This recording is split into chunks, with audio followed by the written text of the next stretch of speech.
අපි කතා කරන්නේ 8 ශ්‍රේණියේ 8 වෙනි ඒකකය. පදාර්ථයේ විපර්යාස. දැන් අපි 6 වසරේ ඉඳලා ඉගෙන ගන්නවා පදාර්ථය කියන්නේ මොකක්ද කියලා. අවකාශයේ ඉඩක් ගන්න ස්කන්ධයක් සහිත දෑ පදාර්ථය නම් වේ. ඒ කියන්නේ අවකාශයේ ඉඩක් ගන්නවා නම් ඒකට ස්කන්ධයක් තියෙනවා නම් අපි ඒ ද්‍රව්‍යයට කියනවා පදාර්ථයක්. පදාර්ථයේ විපර්යාස කියන වචන තේරුම විපර්යාස කියන්නේ වෙනස් වීම. මේ පදාර්ථයට පුළුවන් වෙනස් වෙන්න. ඒ වෙනස් වෙන විදිය අනුව අපි විපර්යාස බෙදනවා කොටස් දෙකකට. එකක් තමයි භෞතික විපර්යාස. ඊළඟ එක තමයි රසායනික විපර්යාස. එතකොට පදාර්ථයේ විපර්යාස අපිට බෙදන්න පුළුවන් කොටස් දෙකකට භෞතික විපර්යාස හා රසායනික විපර්යාස. භෞතික විපර්යාසයකදී ඒ පදාර්ථයේ සංයුතිය වෙනස් වෙන්නේ නැහැ. දැන් උදාහරණයක් විදිහට ගත්තොත් අපි ගාව තියෙන ලොකු කළු ගලක්. අපි කුළු ගෙඩියකින් ගහලා ওই කළු ගල කුඩා කැබලි වලට කඩනවා. දැන් අර ලොකු කළු ගලේ තිබිච්ච සංයුතියයි ඒ කළු ගලේ හැඩය වර්ණය ඒ හැඩේනේ වර්ණය ඒ තියෙන දේවල් වල සංයුතියයි අර කැබලි වලට කැඩුවට පස්සේ කළු ගල් කැබලි වල තියෙන සංයුතියයි ගත්තොත් ඒ දෙකම එක සමානයි. සංයුතිය වෙනස් වෙන්නේ නැත්තම් ඒකේ පවතින අවස්ථාව සමහර වෙලාවට ඝනයක් ද්‍රව වෙනවා. ද්‍රවයක් වායුවක් වෙනවා. මෙන්න මේ විදිහට පවතින අවස්ථාව නැත්නම් අපි කියන භෞතික ස්වභාවය වෙනස් වෙනවා නම් ඒ වගේ විපර්යාසයකට කියන්නේ අපි භෞතික විපර්යාසය. ඒතර භෞතික විපර්යාසය කියන එක අපි අර්ථ දක්වන්න පුළුවන් යම් පදාර්ථයක පවතින ස්වභාවය වෙනස් වුවද රසායනික සංයුතිය වෙනස් නොවි සිදුවන විපර්යාස භෞතික විපර්යාස නම් වේ. පවතින ස්වභාවය වෙනස් වෙනවා. සමහර වෙලාවට ඝන අවස්ථාවේ තිබිච්ච ද්‍රව්‍ය ද්‍රව වෙනවා. ද්‍රව අවස්ථාවේ තිබිච්ච ද්‍රව්‍ය වායු වෙනවා. ගොඩක් වෙලාවට මේ භෞතික විපර්යාස ඇති වෙනවා තාපය නිසා. රත් කෙරුවොත් හෝ සිසිල් කෙරුවොත්. අයිස් කැටයක් රත් කෙරුවොත් ද්‍රව ජලය බවට පත් වෙනවා. දැන් අයිස් කියන්නේ එක භෞතික ආකාරයක්. ජලය කියන්නේ තව භෞතික ආකාරයක්. එතකොට එහෙම වෙනස් වෙනවට කියන්නේ භෞතික විපර්යාසයක්. භෞතික විපර්යාසයකින් හැදෙන ද්‍රව්‍ය ආපහු මුල් තත්ත්වයට පත් කරන්න පුළුවන් බොහෝ වෙලාවට. දැන් අපිට රත් කෙරුවම අයිස් දිය වෙනවනේ. සිසිල් කෙරුවොත් ආයි ජලය අයිස් බවට පත් වෙනවා. ඝන ඊටි රත් කරනකොට ද්‍රව ඊටි වෙනවා. ද්‍රව ඊටි රත් කරනකොට ඊටි වාෂ්ප බවට පත් වෙනවා. ඒ වගේම ඊටි වාෂ්පය සිසිල් වෙනකොට ද්‍රව ඊටි වෙනවා. ද්‍රව ඊටි සිසිල් වෙනකොට ඝන ඊටි වෙනවා. මෙන්න මේ විදියට අවස්ථා විපර්යාසයකදී එක් අවස්ථාවක සිට තවත් අවස්ථාවක නැත්නම් භෞතික විපර්යාසයකදී එක් අවස්ථාවක ඉඳලා තවත් අවස්ථාවකට පත් වෙන ද්‍රව්‍ය නැවත මුල් අවස්ථාවට පත් කරන්න පුළුවන්. දැන් අපි කඩදාසියක් අරගෙන කෑලි වලට ඉරුවොත් ඒ කඩදාසියේ මුලින් තිබිච්ච සංයුතියයි අර කැබලි වල සංයුතියයි සමානයි. ඒක නිසා ඒක භෞතික විපර්යාසය. ලුණු ජලයේ දිය කිරීම. ලුණු ටිකක් ජලයේ දිය කරනවා. ඒතර අපිට ලැබෙන්නේ ලුණු ද්‍රාවණය. අපිට පුළුවන් ආයෙත් ඕකෙන් ලුණු හදන්න. කරන්න තියෙන්නේ ලුණු ද්‍රාවණය රත් කරනවා. ලුණු ද්‍රාවණය රත් කරනකොට ජලය ටික වාෂ්ප වෙනවා. ජලය වාෂ්ප වෙලා අන්තිමට ජලය අවසන් වුණාම නැවත ලුණු ටික ඉතිරි වෙනවා. ලුණු වාෂ්ප වෙන්නේ නැහැ. ඒ විදිහට ඝන ඊටි ද්‍රව වීම, කළු ගල් කැබලි වලට කැඩීම, ජලය වාෂ්ප වීම, අයිස් ද්‍රව වීම මේ වගේ දේවල් අපිට ගන්න පුළුවන් මොන විදිහටද? භෞතික විපර්යාස විදියට. ඊළඟට රසායනික විපර්යාස. මේ රසායනික විපර්යාස වලට කියන තව නමක් තමයි රසායනික ප්‍රතික්‍රියා. රසායනික විපර්යාසයකදී යම් පදාර්ථයක සංයුතිය වෙනස් වෙනවා. ඒ තියෙන දේවල් ආපහු ඉතිරි වෙන්නේ නැහැ. අලුත්ම ද්‍රව්‍ය හැදෙනවා. දැන් අපි ගමු කඩදාසියක් ගිනි තැබීම. කඩදාසියක් ගිනි තියුවොත් අන්තිමට ඉතිරි වෙන්නේ මොනවද? කාබන් අලු ඉතිරි වෙනවා. ඊට පස්සේ තව ඉතිරි වෙන්නේ නැහැ අනිත් ඒවා පිට වෙලා යනවා වායු විදියට. කාබන් ඩයොක්සයිඩ් ජලය. දැන් අපිට ඔය එකව කළා අපව කඩදාසියක් හදන්න බෑ ලේසියෙන්. ඒ කියන්නේ යම් පදාර්ථයක සංයුතිය වෙනස් වී නව ද්‍රව්‍ය සෑදීම සිදුවනවා නම් එවැනි විපර්යාස අපි හඳුන්වනවා මොනවා කියලාද? රසායනික විපර්යාස. රසායනික විපර්යාසයකදී කලින් තිබිච්ච ද්‍රව්‍ය වලින් නව ද්‍රව්‍ය ඇතිවීම නැත්තම් අලුත්ම දේවල් තමයි ඇති වෙන්නේ. එතකොට උදාහරණ විදිහට ගත්තොත් අපිට පොතේ තියෙනවා මැග්නීසියම් පටියක් දහනය කිරීම. අපිට ඉස්කෝලේ තියෙනවා පාසලේ තියෙනවා මැග්නීසියම් ලෝහය සහිත රිබන් එකක් පටියක් විද්‍යාගාරේ. ඔයින් පොඩි කොටසක් අරගෙන ඉස්සෙල්ලාම වැලි කඩදාසියකින් හොඳින් සූරන්න ඕන. මතු පිට මොකද හේතුව මැග්නීසියම් පටියේ මතු පිට තියෙනවා ඔක්සයිඩ් පටලයක්. ඒක ඉවත් වෙන්න සූරන්න ඕන. සීරුවට පස්සේ මැග්නීසියම් ලෝහය මතුවෙනවා. ඒ වගේ පොඩි මැග්නීසියම් පටියක් අරගෙන අපි අඬුවකින් අල්ලගෙන මේක බන්සන් 1000කින් රත් කරනවා. රත් කරනකොට ටික වෙලාවකින් මේක ගිනි ගන්නවා. ගිනි ගන්නකොට දීප්තිමත් සුදු පාට දැල්ලක් සහිතව. දීප්තිමත් සුදු පාට දැල්ලක් කියන්නේ ඒක අර අපි මල් වෙඩිල්ලක් නැත්නම් නිලා කූරක් පත්තු කරනකොට පිට වෙන එළිය වගේ සුදු පාට ඇසට තදට දැනෙන ආලෝකයක් පිට කරමින් මේක දහනය වෙනවා. ගිනි ගන්න. ගිනි අරගෙන ඉවරලා අන්තිමට බැලුවා ඉතිරි වෙන්නේ සුදු පාට කුඩා. මුලින් තිබුණේ මැග්නීසියම් පටිය. ඒක දිලිසෙන ලෝහයක් රිදී පාට. අන්තිමට ඉතිරි වෙන්නේ මොකද්ද? සුදු පාට කුඩා. එතකොට ඒකේ තේරුම තමයි සම්පූර්ණයෙන්ම අලුත් දෙයක් හැදිලා තියෙන්නේ. අලුත් ද්‍රව්‍යයක් හැදිලා තියෙන්නේ. ඒ කුඩ ජලයේ දිය වෙන්නේ. ලෝහයේ ජලයේ දිය වෙන්නේ. ඊළඟට ඔයගොල්ලෝ දන්න දෙයක් තමයි යකඩ මල බැඳීම. යකඩ මල බැඳුනම හැදෙන මල කඩ දුමුරු පාටයි. ඒක යකඩ වගේ ස්වභාවයක් නැහැ. කැබලි වලට ගැලවෙනවා, පතුරු ගැලවෙනවා. ගැලවිලා ඒ මල කඩ කාපු තැනින් ගැලවිලා ඉවත් වෙලා යනවා. යකඩ මල බැඳීම. කපුරු පෙත්තක් දහනය. රතිඤ්ඤා කරලක් දැල්ලීම. දර දහනය. මොනවා හරි දෙයක් ගිනි ගන්නවා නම් මතක තියාගන්න ඒක අනිවාර්යෙන්ම මොන විපර්යාසයක්ද? රසායනික විපර්යාසය. එතකොට රසායනික විපර්යාස වලට අපි පොදුවේ කියන අනිත් නම තමයි මොකද්ද? රසායනික ප්‍රතික්‍රියා. දැන් අපි විද්‍යාගාරයේදී විවිධ රසායනික ප්‍රතික්‍රියා සිද්ධ කරනවා. දැන් අපි රසායනික ප්‍රතික්‍රියාවක් සිද්ධ වුණාම ඒක සිද්ධ වුණා කියන එකට සාක්ෂි කතා කරන ඉදිරියේදී සමහර රසායනික ප්‍රතික්‍රියා සිද්ධ වෙනකොට විශාල ශබ්දයක් නිකුත් වෙනවා. සමහර රසායනික ප්‍රතික්‍රියා සිද්ධ වෙනකොට ගන්ධයන් පිට වෙනවා. ගඳ ගහන වායු, තාපය පිට වෙනවා. නැත්නම් තාපය උරා ගන්නවා. පරිසරයෙන් තාපය උරා ගන්නකොට ඒ රසායනික ප්‍රතික්‍රියාව සිද්ධ වෙන භාජනය සීතල වෙනවා. තාපය පිට ගන්නවා නම් ඒ රසායනික ප්‍රතික්‍රියාව සිද්ධ වෙන තැන නැත්නම් රසායනික විපර්යාසය සිද්ධ වෙන තැන රත් වෙනවා. ඊට පස්සේ සමහර ද්‍රව්‍ය පතුලේ තැම්පත් වෙනවා. ඒ වගේ විවිධ සාක්ෂි අපිට කතා කරන්න පුළුවන්. ඒතකොට ඔන්න රසාය පදාර්ථය විපර්යාසයට ලක් වෙනවා. පදාර්ථය වෙනස් වෙනවා. ඒ වෙනස් වෙන ආකාර දෙකක් තියෙනවා. එක ආකාරයක් තමයි භෞතික විපර්යාස, අනිත් ආකාරය තමයි රසායනික විපර්යාස.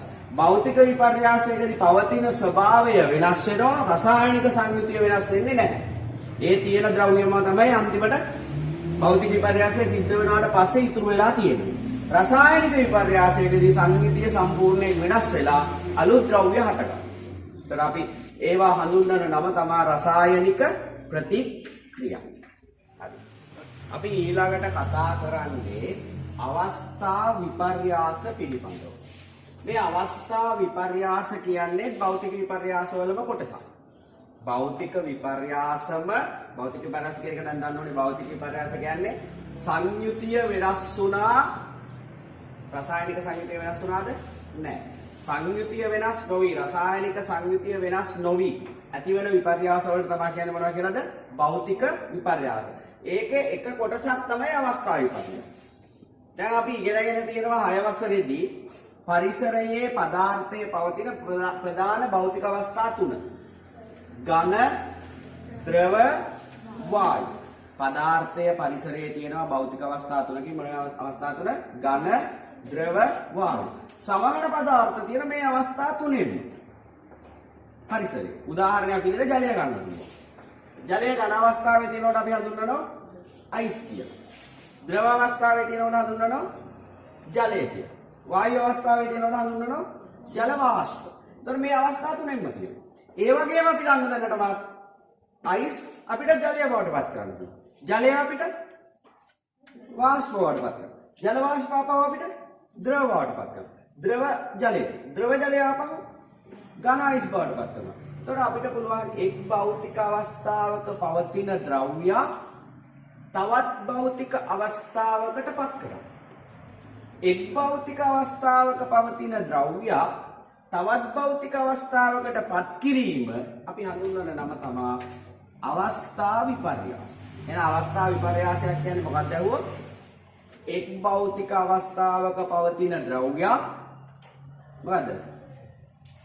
තවත් භෞතික අවස්ථාවකට පත් කිරීම.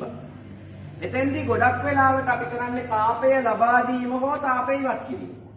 එක්ක රත් කරනවා. එහෙම නැත්නම් සිසිල් කරනවා. ඔය දෙකෙන් එකක් වෙනකොට එක භෞතික අවස්ථාවකින් තවත් භෞතික අවස්ථාවකට පත් වෙන්න පුළුවන්.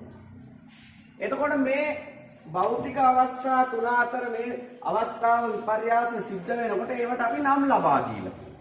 දැන් හොඳට අහගෙන ඉන්න මේ ටික. ඝනයක් ද්‍රවයක් බවට පත් වෙනවට කියන නම තමයි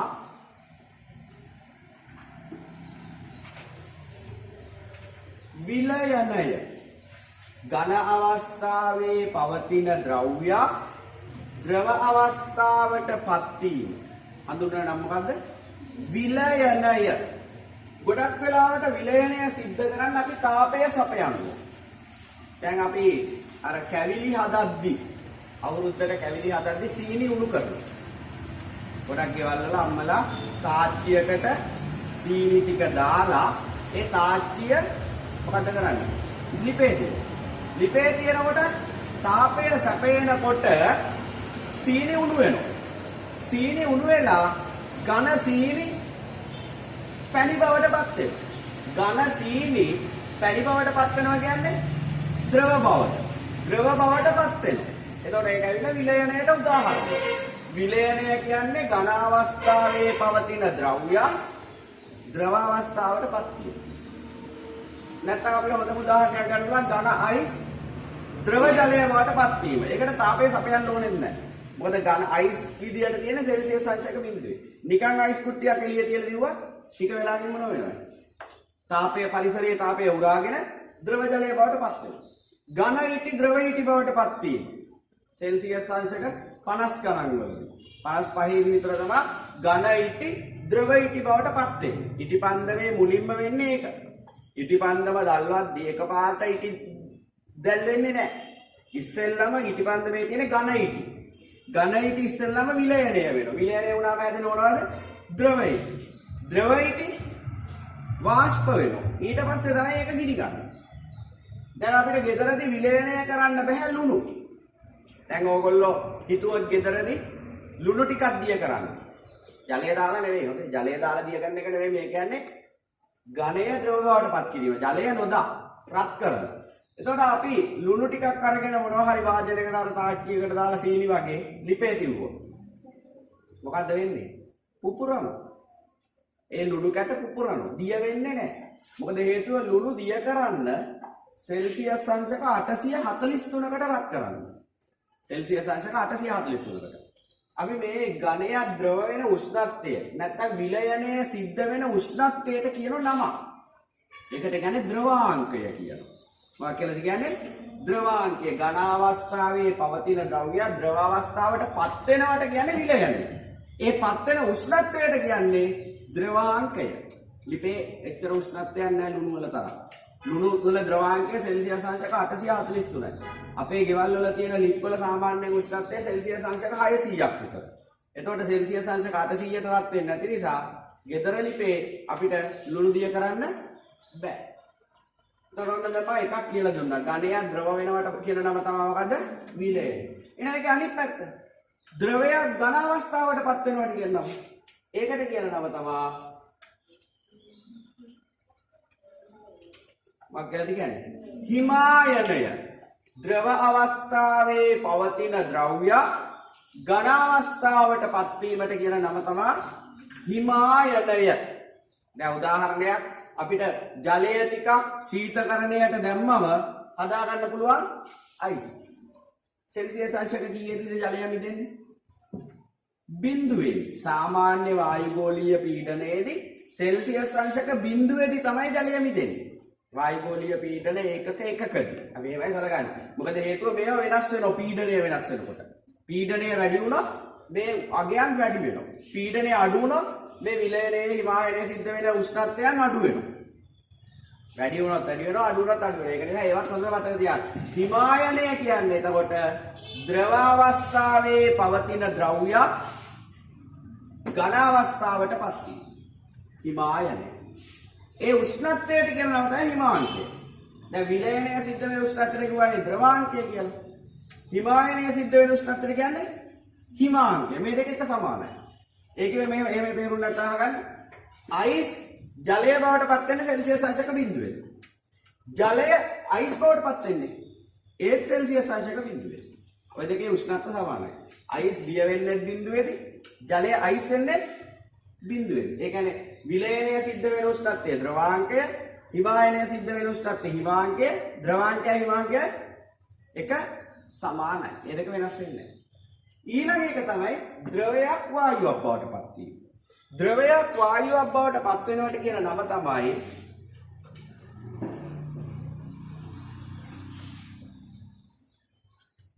මොකද කියන නම? වාෂ්පීකරණය. මේකට කියන නම මොකද? වාෂ්පීකරණය. ද්‍රව අවස්ථාවේ පවතින ද්‍රව්‍යයක් වායු අවස්ථාවට පත් වීම. දැන් අපිට දාඩිය දානකොට දහඩිය වාෂ්ප වෙනවා. අන්න වාෂ්පීකරණයකට උදාහරණ.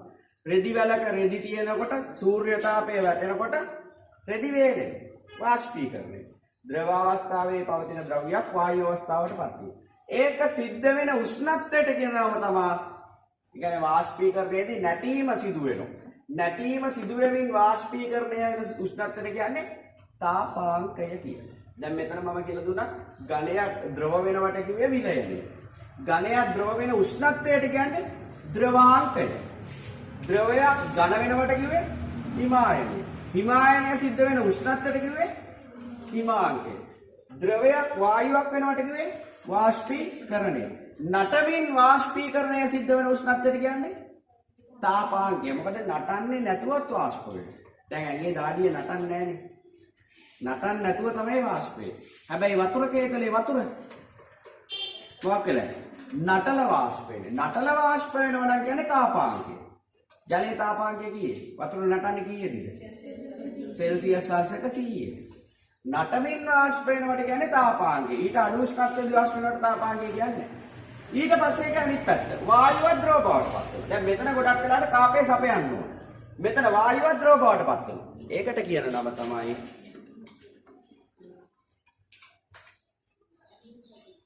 මොකද්ද කියන නම? ඝනීභවනය. ඒකට කියන්නේ ඝනීභවනය. වායු අවස්ථාවේ පවතින ද්‍රව්‍යයක් ද්‍රව අවස්ථාවට පත්වීම අපි හඳුන්වන නම තමයි මොකද්ද? ඝනීභවනය. ඝනීභවනය. ඊට පස්සේ ඔන්න විශේෂ දෙයක්. මේක හැම දෙයකම වෙන්නේ නැහැ. සමහර ඝන ද්‍රව්‍ය තියෙනවා ද්‍රව නොවි කෙලින්ම වායු වෙනවා. ගොඩක් වෙලාට ඝනයක් රත් කෙරුවම ඉස්සෙල්ලා ද්‍රව වෙනවා. දැන් ඉටි කෑල්ලක් ගන්න. නැත්තම් ප්ලාස්ටික් කෑල්ලක් ගන්න. ප්ලාස්ටික් කැබල්ල රත් කරන් මොකද්ද වෙන්නේ? මුලින් දිය වෙනවා. ඊට පස්සේ මොකද්ද වෙන්නේ? ඊට පස්සේ තමයි වාෂ්ප වෙන්නේ.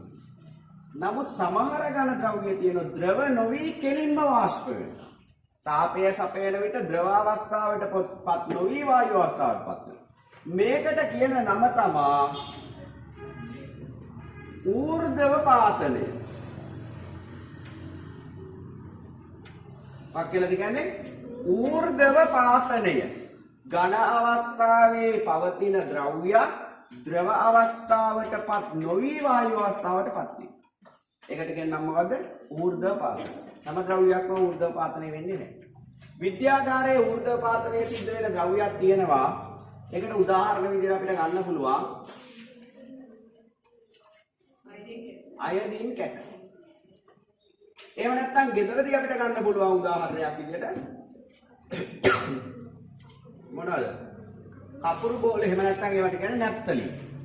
කපුරු බෝල. එහෙම නැත්නම් ඒකට කියනවා මොනවා කියලාද? නැප්තලින්. ඌර්ධව පාතනය. දැන් ඌර්ධව පාතනය සිද්ධ වෙනවා කියලා පෙන්වන්නේ මෙහෙමයි. කැකෑරුම් නලයක් ගන්න. මේ කැකෑරුම් නලය ඇතුළට දානවා අයඩින් කැට් ටිකක්. අයඩින් වල වර්ණය තමයි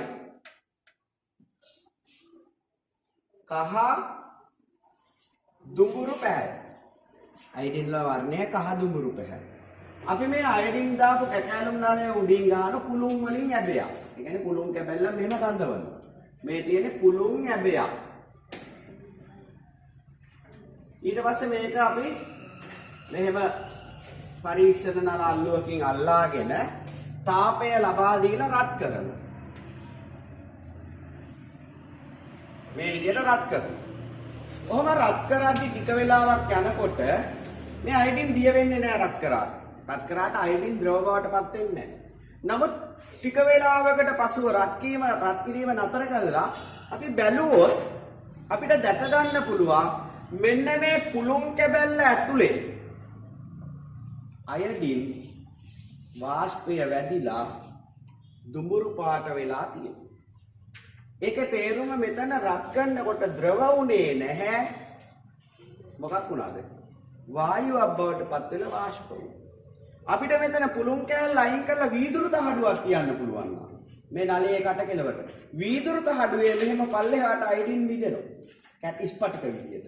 අයඩින් ස්පටික හැදලා වීදුරු තහඩුවක් මෙහෙම ඇල්ලුවොත් මෙතන මෙහෙම කැට කැට වගේ අයඩින් නිකන් තුඩු තුඩු වගේ බැඳෙනවා. ඒකේ තේරුම මෙතන ඝනය ද්‍රව නොවි වාෂ්ප වුණා. ඒ කියන්නේ මොකද්ද උනේ? ඌර්ධව පාතල. එහෙනම් අවස්ථා විපර්යාස අපිට මේ විදිහට කතා කරන්න පුළුවන්. මේකේ මේ පැත්ත අපි කතා කරන්නේ නැහැ. වායුවක් ඝන අවස්ථාවපත් වීම ගැන කතා කරන්නේ නැහැ. මේ ටික තමයි කතා කරන්නේ. ඒතකොට ඝනයක් ද්‍රව බවටපත් වෙනවට කියන්නේ විලයය. ද්‍රවයක් ඝන අවස්ථාවටපත් වෙනවට කියන්නේ හිමායනය. ද්‍රවයක් වායු අවස්ථාවටපත් වෙනවට කියන්නේ වාෂ්පීකරණය. වායුවක් ද්‍රව අවස්ථාවටපත් වෙනවට කියන්නේ ඝනීභවනය. ඝනයක් ද්‍රව නොවි වායුවක් බවටපත් වෙනවට කියන්නේ ඌර්ධව පාතල. ඔය ටික තමයි අවස්ථා විපර්යාස පිළිබඳව අපිට කතා කරන්න තියෙන්නේ. දැන් අපි කතා කරන්නේ රසායනික විපර්යාස ඇතිවීම පිළිබඳව. රසායනික විපර්යාස ඇති වෙනකොට සිද්ධ වෙන වෙනස් වීම. නැත්නම් රසායනික විපර්යාසයක් සිදු වූ බවට ඇතිවන සාක්ෂි අපි හඳුනා ගන්න දැන් බැලුවා ක්‍රියාකාරකම් කරපුවා හතරක්. කියන්නේ පරීක්ෂණ හතරක් විද්‍යාගාර ක්‍රියාකාරකම් හතරක නිරීක්ෂණ බැලුවා. ඒකේ පළවෙනි එක තමයි ලෙඩ් නයිට්‍රේට් රත් කිරීම. එතෙන්දී අපි දැක්කා කැකෑරුම් නලයකට සුදු පාට ලෙඩ් නයිට්‍රේට් කුඩු. මේකේ වර්ණය තමයි සුදු පාට. අරගෙන ඉවර වෙලා ඒක ස්ප්‍රීතු ලාම්පුවකින් රත් කරනවා. ඒතර එහෙම රත් කරද්දී අපි දැක්කා ටික වෙලාවක් යනකොට නලය කැකෑරුම් නලය ඇතුලේ හැදෙනවා රතු දුඹුරු පාට වායුවක්. ඒතකොට එක නිරීක්ෂණයක් තමයි වායුවක් පිටවීම. ඊළඟට දැක්කා අර සුදු පාට කුඩු වල වර්ණය මොන පාටට හැරුණාද? දුඹුරු පැහැයට නැත්නම් රතු පැහැයට හැරුණා. එතකොට මෙතන නිරීක්ෂණ දෙකක් අපි දැක්කා. රසායනික විපර්යාසයක් වෙනකොට ඇතිවන නිරීක්ෂණ දෙකක්. එකක් තමයි වර්ණය වෙනස් වීම, අනිත් එක තමයි වායුන් පිටවීම. දෙවෙනි ක්‍රියාකාරකමේදී කරේ කොපර් සල්ෆේට් ද්‍රාවණයක් අරගෙන ඉවර වෙලා එකට යකඩණයක් ගන්නවා. කොපර් සල්ෆේට් වල වර්ණය නිල් පාටයි. ඒ කොපර් සල්ෆේට් හදාගන්නේ විද්‍යාගාරයේ තියෙන කොපර් සල්ෆේට් කැට කුඩු. ඒවා නිල් පාටයි. ඒක ජලයේ දිය කරාම කොපර් සල්ෆේට් ද්‍රාවණයක් හදාගන්න පුළුවන්. බීකරයකට කොපර් සල්ෆේට් ද්‍රාවණය අරගෙන ඒකට දැම්මා පිරිසිදු යකඩ. මෙතෙන්දිත් යකඩනේ පිරිසිදු කරගන්න ඉස්සෙල්ලා වැලි කඩදාසියකින් ඌරන්න ඕන. ඒකත් මතක තියාගන්න. ඒක පිරිසිදු යකඩනයක් දැම්මා. දැම්මට පස්සේ ටික වෙලාවක් යද්දී අපි දැක්කා රතු දුඹුරු පැහැතිය. රතු දුඹුරු පැහැයට යම් ද්‍රව්‍යයක් ඇනයේ ඒ කොපර් සල්ෆේට් ගිලිච්ච ප්‍රදේශයේ, ඒ කියන්නේ කොපර් සල්ෆේට් ද්‍රාවණය තුල ගිල්වන ලද ප්‍රදේශයේ තැම්පත් වෙනවා. ඇනයේ වටේට තැම්පත් වෙනවා. ඒ තැම්පත් වෙන්නේ තඹ ලෝහය. ඒ වගේම පතුලෙත් තම තැම්පත් වෙනවා. ඒ වගේම අපි දැක්ක ද්‍රාවණයේ නිල් පැහැය ටික අඩු වෙනවා. ද්‍රාවණයේ නිල් පැහැය අඩු වීම රතු දුඹුරු පැහැති තඹ ලෝහය ඇනය වටා හා පතුලේ තැම්පත් වීම. මොන නිරීක්ෂණ? රසායනික විපර්යාස ඇති වෙනකොට දකින්න පුළුවන් දේවල්. ඊළඟ ක්‍රියාකාරකම තමයි සෝඩියම් හයිඩ්‍රොක්සයිඩ් ද්‍රාවණයකට කොපර් සල්ෆේට් ද්‍රාවණයක් එකතු වීම. සෝඩියම් හයිඩ්‍රොක්සයිඩ් කියන්නේ සුදු පාට ඝනයක් කැට විදියට තියෙන්නේ. ඒන් ටිකක් ජලයේ දිය කරලා අපි හදුවා සෝඩියම් හයිඩ්‍රොක්සයිඩ් ද්‍රාවණයක්. ඊට පස්සේ කොපර් සල්ෆේට් කියන්නේ නිල් පාට ද්‍රාවණයක්. මේ දෙක එකට කලවම් කරාම ලා නිල් පාට අවක්ෂේපයක් ඇති වෙනවා. අවක්ෂේපයක් කියලා කියන්නේ රසායනික ප්‍රතික්‍රියාවකදී ඒ ප්‍රතික්‍රියාව සිදුවන බඳුන පතුලෙහි තැන්පත් වන ද්‍රව්‍ය වලට. මොනවා හරි රසායනික ප්‍රතික්‍රියාවක් සිද්ධ වෙනකොට පතුලේ මුකුත් නැති අවස්ථාවක් තමයි මුලින්. නමුත් ප්‍රතික්‍රියාව සිද්ධ වෙනකොට පතුලේ මොනවා හරි දෙයක් තැන්පත් වෙනවා. අන්න ඒවට කියන මොනවා කියලාද? අවක්ෂේප. අවක්ෂේපයක් යන කුමක්ද ඇහුවොත් අපිට ලියන්න තියෙන්නේ රසායනික විපර්යාසයකදී එහෙම නැත්නම් අපි ඒකට කියනවා තමයි රසායනික ප්‍රතික්‍රියාව. රසායනික ප්‍රතික්‍රියාවකදී ප්‍රතික්‍රියාව සිදුවන බඳුනේ පතුලේ තැන්පත් වන ද්‍රව්‍ය. එහෙම නැත්නම් ඒක පතුලේ තැන්පත් වෙන්න ඕනේ නැහැ. ඒක අර ද්‍රාවණය තුල අවලම්බණය වෙනවා. අවලම්බණය වෙනවා කියන්නේ ද්‍රාවණය තුල එහෙට මෙහෙට ගමන් කරමින් තියෙන. ගොඩාක් වෙලා තිබුණොත් ඒක පතුලට යනවා හිමීට. දැන් ඕගොල්ලෝ ඔය අවලම්බණය කියන වචනේ තේරුම් ගන්න මම උදාහරණයක් කරා පාම් පිටි ටිකක් වතුර දිය කරා. පාම් පිටිය වතුර දිය කරාම පාම් පිටි කියන්නේ තිරිඟු පිටි වතුර දිය කරාම සුදු පාටයි. සුදු පාට පිටි එකක් කිරි පාටට අපිට ද්‍රාවණයක් හදනවා. ඕක ටිකක් වෙලා තියන්න. ටිකක් වෙලා කියන්නේ දවසක් විතර නිශ්චලව තියන්න බඳුන. අපිට පේනවා අර පාම් පිටි ටික ටික පතුලේ තැන්පත් වෙනවා. අන්න අවක්ෂේපය. ඒතර ඒක පිටි දිය වුණා කියවට හරියට දිය වෙලා නැහැ. ඒක ක්‍රමයෙන් පතුලේ තැන්පත් වෙනවා. ඒක තැන්පත් වෙන්න කලින් තිබුණ ද්‍රාවණය තුල. මේ ගමන් කරනවා. නමුත් අපි ඒවට කියන්නේ අවලම්බිත අංශු කියලා. අවලම්බිත අංශු ටික දවසක් තියෙනකොට හිමීට පතුලේ තැන්පත් වෙනවා. ඒතර අවක්ෂේපයක් කිව්වා එකපාරටම පතුලේ තැන්පත් වෙන්න ඕනම නැහැ. ඒක ක්‍රමයෙන් අර ද්‍රාවණය තුල තිබිලා ක්‍රමයෙන් පතුලේ තැන්පත් වීම තමයි සිද්ධ වෙන්නේ. එන අවක්ෂේපයක් කියන්නේ රසායනික විපර්යාසයකදී නිපද වෙන ද්‍රාවණයක් තුල නිපද වෙන ඝන සංයෝගය ඒවා පතුලේ හිමිහිට මොකක් වෙනවද? තැන්පත් වෙනවා. ඊට පස්සේ ඊළඟ ක්‍රියාකාරකම තමයි හයිඩ්‍රොක්ලෝරික් අම්ලයට සිංක් කැබැල්ල. කැකෑරුම් නලයකට හයිඩ්‍රොක්ලෝරික් අම්ලය යම් පරිමාව මිලිලීටර් 5ක් විතර අරගෙන අපි ඒකට සිංක් කැබැල්ලක් ගන්නවා. දැම්මම අපි දැක්ක වේගයෙන් වායු බුබුලු පිට වෙනවා. ඒ වගේම සිංක් කැබැල්ල ක්‍රමයෙන් දිය වෙනවා. නලයේ උෂ්ණත්වය වැඩි වෙනවා. සිංක් කැබැල්ල දියවීම, වායු බුබුලු පිටවීම, ඒ අදාළ ප්‍රතික්‍රියාව සිදුවන බඳුනේ උෂ්ණත්වය ඉහළ යාම. මෙතෙන්දී පිට වෙන්නේ මතක තියාගන්න හයිඩ්‍රජන් වායුව. ලෝහය යම් අම්ලයක් සමග ප්‍රතික්‍රියා කරනවා නම් අනිවාර්යයෙන්ම පිට වෙන වායුව තමයි මොකද්ද?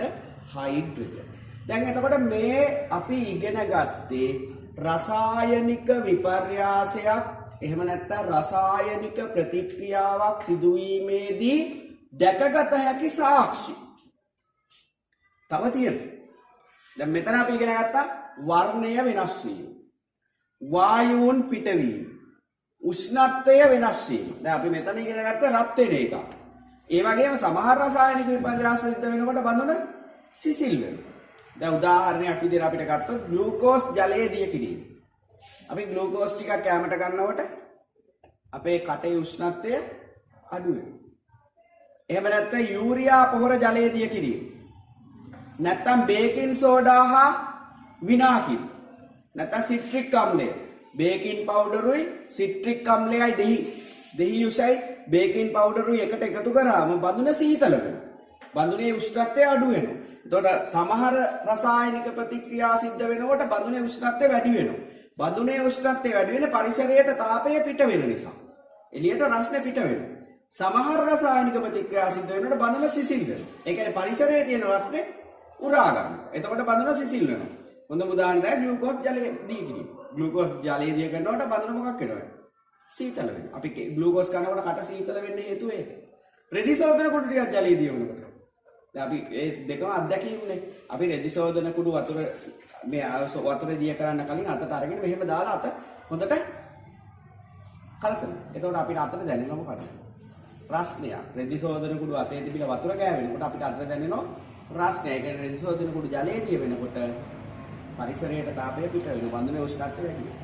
එතකොට අපි කතා කරා වායුන් පිටවීම, උෂ්ණත්වය වෙනස් වීම, ඊට පස්සේ වර්ණය වෙනස් වීම, අවක්ෂේප ඇතිවීම, තව හඬ පිටවීම, ආලෝකය පිටවීම, මෙන්න මේ වගේ දේවල් අපිට කතා කරන්න පුළුවන් රසායනික විපර්යාසයක් සිදු වූ බවට සාක්ෂි. සමහර වෙලාවට එයින් එකක් ඇති වෙන්න පුළුවන්. සමහර වෙලාවට ඒවා කිහිපයක් ඇති වෙන්න පුළුවන්. රසායනික විපර්යාසය සිදු වෙනකොට ඔයගේ අපිට දැක ගන්න පුළුවන් දේවල් දැන් ගොඩක් වෙලාවට දහනයේදී දහනය කියන්නේ රසායනික විපර්යාසයක්.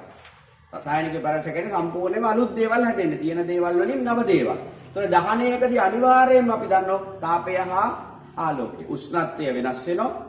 ආලෝකය පිට වෙනවා. තව වායු පිට වෙනවා. දහනයේ මොනවා හරි දෙයක් ගිනි ගන්නකොට අනිවාර්යයෙන්ම මොනවද පිට වෙන්නේ? කාබන් ඩයොක්සයිඩ් වායුන් පිට වෙනවා. ඒවා ඇවිල්ලා රසායනික විපර්යාස. තව අවක්ෂේප ඇතිවීම, හඬ පිටවීම, රතිඤ්ඤා කරලක් දැල්වීම, ගිනි කූරක් දැල්වීම.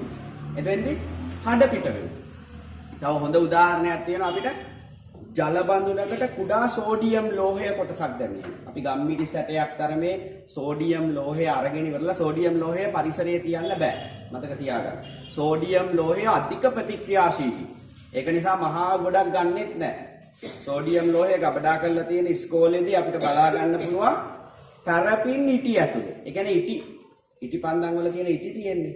ඒ වගේ ඉටි ද්‍රාවණයක් ඇතුලේ තමයි දාලා තියෙන්නේ. එහෙම නැත්නම් ඒක දාලා තියෙන්නේ භූමි තෙල් ඇතුලේ. වාතය ගැටිච්ච ගමන් වෙනස් වෙනවා. ප්‍රතික්‍රියා කරනවා. ඒක නිසා ඒකෙන් සෝඩියම් අරගෙන එළියට භූමි තෙල් ඇතුලේ තියෙන සෝඩියම් ලෝහය එළියට අරගෙන පොඩි කොටසක් කපනවා. විශේෂත්වය තමයි සෝඩියම් කපන්න පුළුවන්. අරගෙන ඉවරලා ඒකෙන් පොඩ්ඩක් දාන ගම්මිරි සැටයක් විතර තරම් ප්‍රමාණයක් වතුර භාජනයකට දානවා. දැම්ම ගමන් වතුර උඩ පාවෙනවා. වේගෙන් එහාට මෙහාට යනවා. සූ කියලා සද්දයක් ඇහෙනවා. සූ කියලා සද්දයක් ඇහෙනවා. සද්දයක් ඇහෙමින් ගිනි ගන්නවා, පුපුරනවා, වායුවක් පිට වෙනවා. නැති වෙලා යනවා. දාලා විනාඩියක් යන්න කලින් සෝඩියම් කැල්ල හොයාගන්න නැහැ. එහෙම මෙහෙ දඟලලා නැති වෙලා යනවා. සූ කියලා සද්දයක් දාගෙන එහාට යනවා මෙහාට යනවා. ගිනි ගන්නව නැති වෙලා යනවා. අන්න ප්‍රතික්‍රියා. එතකොට හඬ පිටවීම. එතෙන්දී අපිට ගන්න පුළුවන් හඬ පිටවීම. ආලෝකයේ පිටවීම. හඬ පිටවීමට තව හොඳ උදාහරණ තියෙනවා. ඒවා අපිට ගන්න පුළුවන් මේ ආලෝකයේ පිටවීම, වර්ණය අපිට අටවසරදී ඉගෙන ගන්න තියෙන මේ ටිකනේ. ඒතකොට මේ ටිකෙන් තමයි ඔයගොල්ලන්ට ප්‍රශ්න අහන්නේ. නැත්නම් රසායනික ප්‍රතික්‍රියා ගත්තම ඕන තරම් තියෙනවා අපිට විවිධ ආකාරයට ලියන්න පුළුවන් මේවට උදාහරණ. නමුත් විභාගයට આવොත් එන්නේ මේ හතරට අදාළ උදාහරණ. ලෙඩ් නයිට්‍රේට් රත් කරොත් දුඹුරු පාට වායුවක් පිට වෙනවා. එතන ළඟ පාත ඉන්න බැරි තරම් කටුක ගඳක් තියෙන වායුවක් මේ දුඹුරු පාට වායුව. නයිට්‍රජන් ඩයොක්සයිඩ් කියන වායුව තමයි පිට වෙන්නේ. ඊට පස්සේ රතු පාට කුඩක් සෑදෙනවා. වර්ණය වෙනස් වෙනවා. ඊට පස්සේ අවක්ෂේප ඇති වෙනවා. වායුන් පිට වෙනවා. උෂ්ණත්වය වෙනස් වෙනවා. මේවා රසායනික විපර්යාස නැත්නම් රසායනික ප්‍රතික්‍රියාවක් සිදු වූ බවට අපට දක්නට ලැබෙන සාක්ෂි විදියට කතා කරන්න පුළුවන්. දැන් අපි දන්නවා මේවා හඳුන්වන පොදු නම තමයි රසායනික ප්‍රතික්‍රියා. එතකොට රසායනික ප්‍රතික්‍රියාවක් යනු කුමක්ද කියලා අපෙන් අහුවොත් අපිට ලියන්න තියෙන්නේ යම් ද්‍රව්‍යයක් හෝ ද්‍රව්‍ය කිහිපයක් එකතු වී නැත්නම් විපර්යාසයකට ලක් වී සම්පූර්ණයෙන්ම නව ද්‍රව්‍ය බවට පත් වේ. යම් ද්‍රව්‍යයක් හෝ ද්‍රව්‍ය කිහිපයක් විපර්යාසයකට ලක් වී සම්පූර්ණයෙන්ම වෙනස් ද්‍රව්‍ය බවට පත්වීම රසායනික ප්‍රතික්‍රියාවක් නම් වේ. මේ රසායනික ප්‍රතික්‍රියාවකදී ඒකට සහභාගී වන ද්‍රව්‍යවලට කියන්නේ ප්‍රතික්‍රියක. රසායනික ප්‍රතික්‍රියාවකදී එයට සහභාගී වන ද්‍රව්‍ය අපි හඳුන්වන නම තමයි ප්‍රතික්‍රියක. ඒ රසායනික ප්‍රතික්‍රියාවෙන් පස්සේ හැදෙන දේවල් වලට අපි කියන්නේ ඵල. ප්‍රතික්‍රියක එකතු වෙලා තමයි ඵල හැදෙන්නේ. මේ දෙක එක සමාන නැහැ. ප්‍රතික්‍රියක වලට වඩා හැදෙන ඵල වෙනස් ද්‍රව්‍ය. ඒකනේ කිව්වේ සම්පූර්ණයෙන්ම අලුත් දේවල් හැදෙනවා කියලා. එතකොට රසායනික ප්‍රතික්‍රියාවකදී ප්‍රතික්‍රියාවට සහභාගී වන ද්‍රව්‍ය හඳුන්වන නම මොකද්ද? ප්‍රතික්‍රියක. මේක දෙකක් වෙන්න පුළුවන්, එකක් වෙන්න පුළුවන්, ගොඩක් වෙන්න පුළුවන්. ඵල බවට පත් වෙනවා. හැදෙන ඵල එකක් වෙන්න පුළුවන්, දෙකක් වෙන්න පුළුවන්. එක එක ප්‍රතික්‍රියාවලදී හැදෙන ප්‍රමාණය වෙනස් වෙනවා. එතකොට මම දැන් මේ විදිහට ලිව්වොත් ප්‍රතික්‍රියක ඵල බවට පත් වෙන ආකාරය මෙහෙම ඊතලයක් දාලා. අපි එතකොට මේකට කියන නම තමයි සමීකරණය. රසායනික සමීකරණය. ප්‍රතික්‍රියක අපි වම් පැත්තේ මේ පැත්ත වම. මේ පැත්ත මොකද්ද? දකුණ. ප්‍රතික්‍රියක වම් පැත්තේ ලියලා ඊතලයක් දාලා ඵල දකුණු පැත්තේ ලිව්වොත් ඒකට කියන නම මොකද්ද? රසායනික සමීකරණය. දැන් මේ රසායන විද්‍යාව ඕගොල්ලෝ ටික ටික අඳුර ගන්න එක කරන්නේ මේ තියෙන්නේ එතකොට රසායනික සමීකරණයක් ලියන හැටි. රසායනික සමීකරණයක වම් පැත්තේ තියෙන හැමතිස්සෙම මොකද? ප්‍රතික්‍රියක. දකුණු පැත්තේ තියෙන්නේ ඵල. ඊතලෙන් පෙන්නන්නේ ප්‍රතික්‍රියක වලින් ඵල හැදෙනවා කියන එක. හැදෙන පැත්තට තමයි අපි ඊතලේ දාන්නේ. ඒ රසායනික ප්‍රතික්‍රියාව අපිට ලියන්න පුළුවන් ක්‍රම දෙකක් තියෙනවා. එකක් තමයි ප්‍රතික්‍රියක අපිට ලියන්න පුළුවන් වචනේ. ඵල ලියන්නත් පුළුවන් වචනේ. ඒ කියන්නේ අපේ සිංහල හොඩිය අකුරු වලින් ලියනවා. මේ පැත්තේ ප්‍රතික්‍රියක වල නම් ලියනවා, මේ පැත්තේ ඵල වල නම් ලියනවා. එතකොට අපි මේ සමීකරණය කියන්නේ වචන සමීකරණය. ඒකට කියන නම මොකද? වචන සමීකරණය. එහෙම නැත්නම් අපිට පුළුවන් ප්‍රතික්‍රියක ලියන රසායනික සංකේතවලින්. හැදෙන පළත් ලියන රසායනික සංකේතවලින්. අපි දන්නවා ඉස්සරහට අපිට ඉගෙන ගන්න තියෙනවා 10 11 වසරවල වලදී හැම සංයෝගයකටම රසායනික සූත්‍ර තියෙනවා. ඒ වගේ සූත්‍ර ඉගෙන ගන්න තියෙනවා. ඒ වයින් ලියනවා නම් අපි කියන එකට රසායනික සමීකරණය. තුලිත රසායනික සමීකරණය කියලා. ඒකේ තියෙන පරමාණු ගණන සමාන කරාම කියන තුලිත රසායනික සමීකරණය. එතකොට අකුරෙන් ලියනවා නම් කියන නම තමයි මොකද්ද?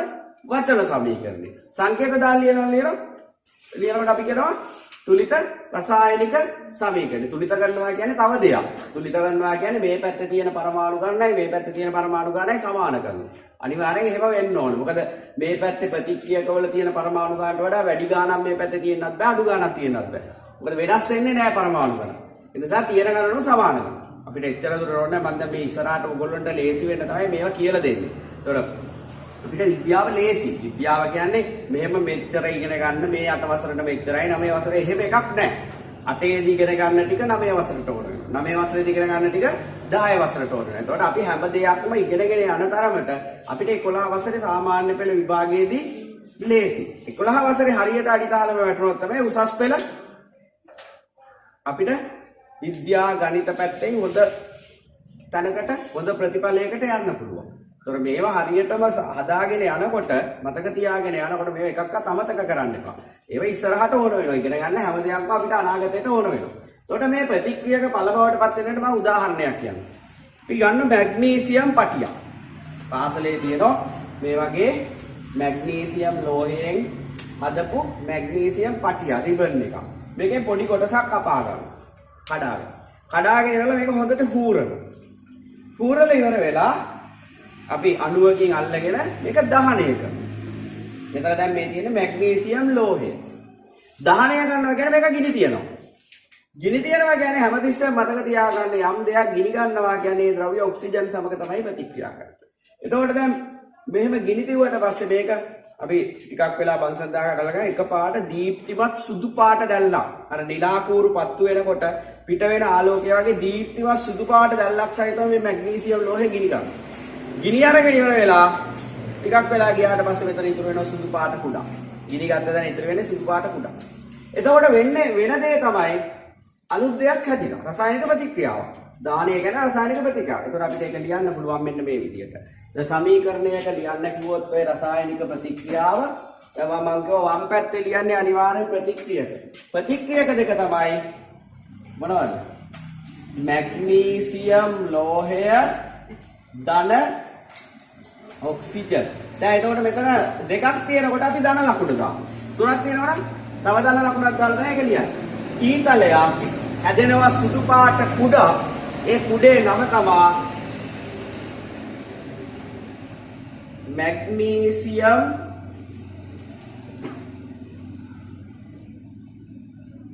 මොනවාද? ඔක්සයිඩ්. Magnesium oxide. ඔන්න රසායනික සමීකරණයක් ලියන හැටි. දැන් හැබැයි මම ලිව්වේ මේ මොන සමීකරණයද? වචන සමීකරණය. ඕකට රසායනික සංකේත දාලා ලියනවා නම් අපි කියන එකට තුලිත රසායනික සමීකරණය. දැන් සංකේත දාලා ලියනවා නම් අපිට මේක ලියන්න පුළුවන් මෙන්න මේ විදියට.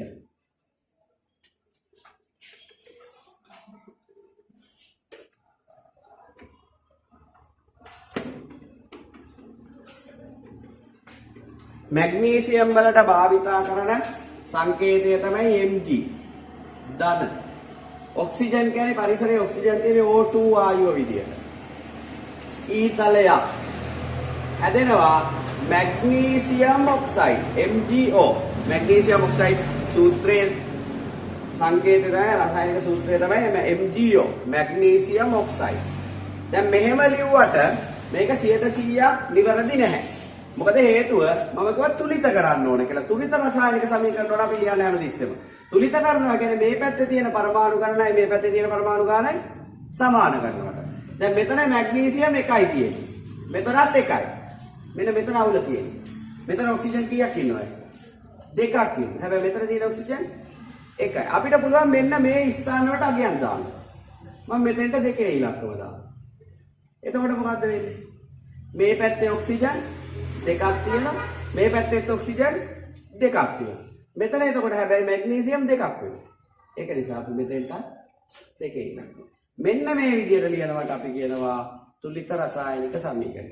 මේක ඕගොල්ලන්ට එන්නේ නැහැ. ඒ වුණාට මම කියලා දුන්නේ එතකොට ඕගොල්ලන්ට තේරුම් ගන්න ලේසි නිසා. මෙන්න මේක විභාගෙට වචන සමීකරණ ලියන්නේ. මැග්නීසියම් හා ඔක්සිජන් ප්‍රතික්‍රියා කරාම හැදෙන මොනවද? Magnesium oxide. ඒතර මේ පැත්තේ ලියන්නේ මොනවද? ප්‍රතික්‍රියක. දකුණු පැත්තේ ලියන්නේ ඵල. ඊතලයේ දාන්නේ ප්‍රතික්‍රියක වල සිට ඵල පැත්තට. ඒතකොට එහෙම ලියනවට අපි කියනවා රසායනික සමීකරණයක් ලියනවා කියලා. හරි. ඔය ටික තමයි එතකොට දෙන්නේ අපිට කතා කරන්න තියෙන්නේ. අපි දැන් ඊළඟට කතා කරන්නේ ස්කන්ධ සංස්ථಿತಿ නියමය. දැන් මේ රසායනික ප්‍රතික්‍රියාවක් ආශ්‍රිතව අපි රසායනික ප්‍රතික්‍රියාව කියන්නේ මොකක්ද කියලා දන්නවා. රසායනික ප්‍රතික්‍රියාවක් ආශ්‍රිතව ස්කන්ධය වෙනස් වෙන්නේ කොහොමද කියන එක තමයි මේ නියමයෙන් කියවෙන්නේ. දැන් ඕගොල්ලෝ දන්නවා රසායනික ප්‍රතික්‍රියාවකට සහභාගී වෙන ද්‍රව්‍ය වලට කියන්නේ ප්‍රතික්‍රියක. හැදෙන ද්‍රව්‍ය වලට කියන්නේ ඵල. මෙන්න මේ ප්‍රතික්‍රියකවල ස්කන්ධයයි ඵලවල ස්කන්ධයයි අතර සම්බන්ධය තමයි මේ නියමයෙන් කියන්නේ. මේ නියමයෙන් කියවෙන්නේ මේකේ ස්කන්ධයයි මේකේ ස්කන්ධය අතර සම්බන්ධය. මේක හොයාගත්තේ ස්කන්ධ සංස්කෘති නියමය හොයාගත්තේ ඇන්ටනි ලැවෝෂියර් කියන විද්‍යාවේදී. ඇන්ටනි ලැවෝෂියර් මෙයා බැලුවා ප්‍රතික්‍රියකවල ස්කන්ධය. අපි හිතමු උදාහරණයක් විදිහට අපි රසායනික ප්‍රතික්‍රියාවකට ගන්න ග්‍රෑම් 50. මොනවා හරි ප්‍රතික්‍රියක ග්‍රෑම් 50ක් ගන්න. ප්‍රතික්‍රියාව ඉවර වෙලා බලුවා පළවල ස්කන්ධය. 1 ග්‍රෑම් 50. එතකොට මෙයා ඒක සම්බන්ධයක් දැක්කා. ප්‍රතික්‍රියකවල ස්කන්ධයයි හැදෙන පළවල ස්කන්ධයයි සමානයි. ඒක යා නියමයක් විදිහට ඉදිරිපත් කරා ස්කන්ධ සංස්ථಿತಿ නියමය. දැන් ඒක ඇත්තද බොරුද බලන්න අපි පොඩි ක්‍රියාකාරකම් දෙකක් කරනවා. දැන් මේ තියෙන රසායනික ප්‍රතික්‍රියා දෙක සිදුවන ආකාර අවස්ථා දෙකක්. දැන් මම මුලින්ම පළවෙනි ක්‍රියාකාරකමට යනවා. මේ තියෙන ඉරටුවක්. මේ ඉරටුව දෙපැත්තේ නූල් දෙකකින් කඩදාසි ගුලි දෙකක් එල්ලලා තියෙනවා. මේ කඩදාසි ගුලි දෙක හරියට එල්ලලා තියෙන සමතුලිත තරාදියක් වගේ. මේ ඉරටුව සමතුලිතයි. මේ පැත්තයි සමතුලිතයි. එක පැත්තක්වත් පහත් වෙන්නේ නැහැ. දැන් එක පැත්තක් පහත් වුණොත් ඒකේ තේරුම මේ පැත්තේ ස්කන්ධය වෙනස් වුණා කියන එකයි. ස්කන්ධය වැඩි වුණොත් තමයි පහත් වෙන්නේ. අනිත් පැත්ත සෑහළු වුණොත් තමයි මේ පැත්ත උඩ යන්නේ. දැන් මේක එහෙම නැහැ. දැන් මොන අපි රසායනික ප්‍රතික්‍රියාවක් සිද්ධ කරනවා. රසායනික ප්‍රතික්‍රියාව සිද්ධ කරනවා කියන්නේ මේ එක පැත්තක කඩදාසිය ගිනි තියනවා. දහනය කියන්නේ රසායනික ප්‍රතික්‍රියාව. රත් කරනවා.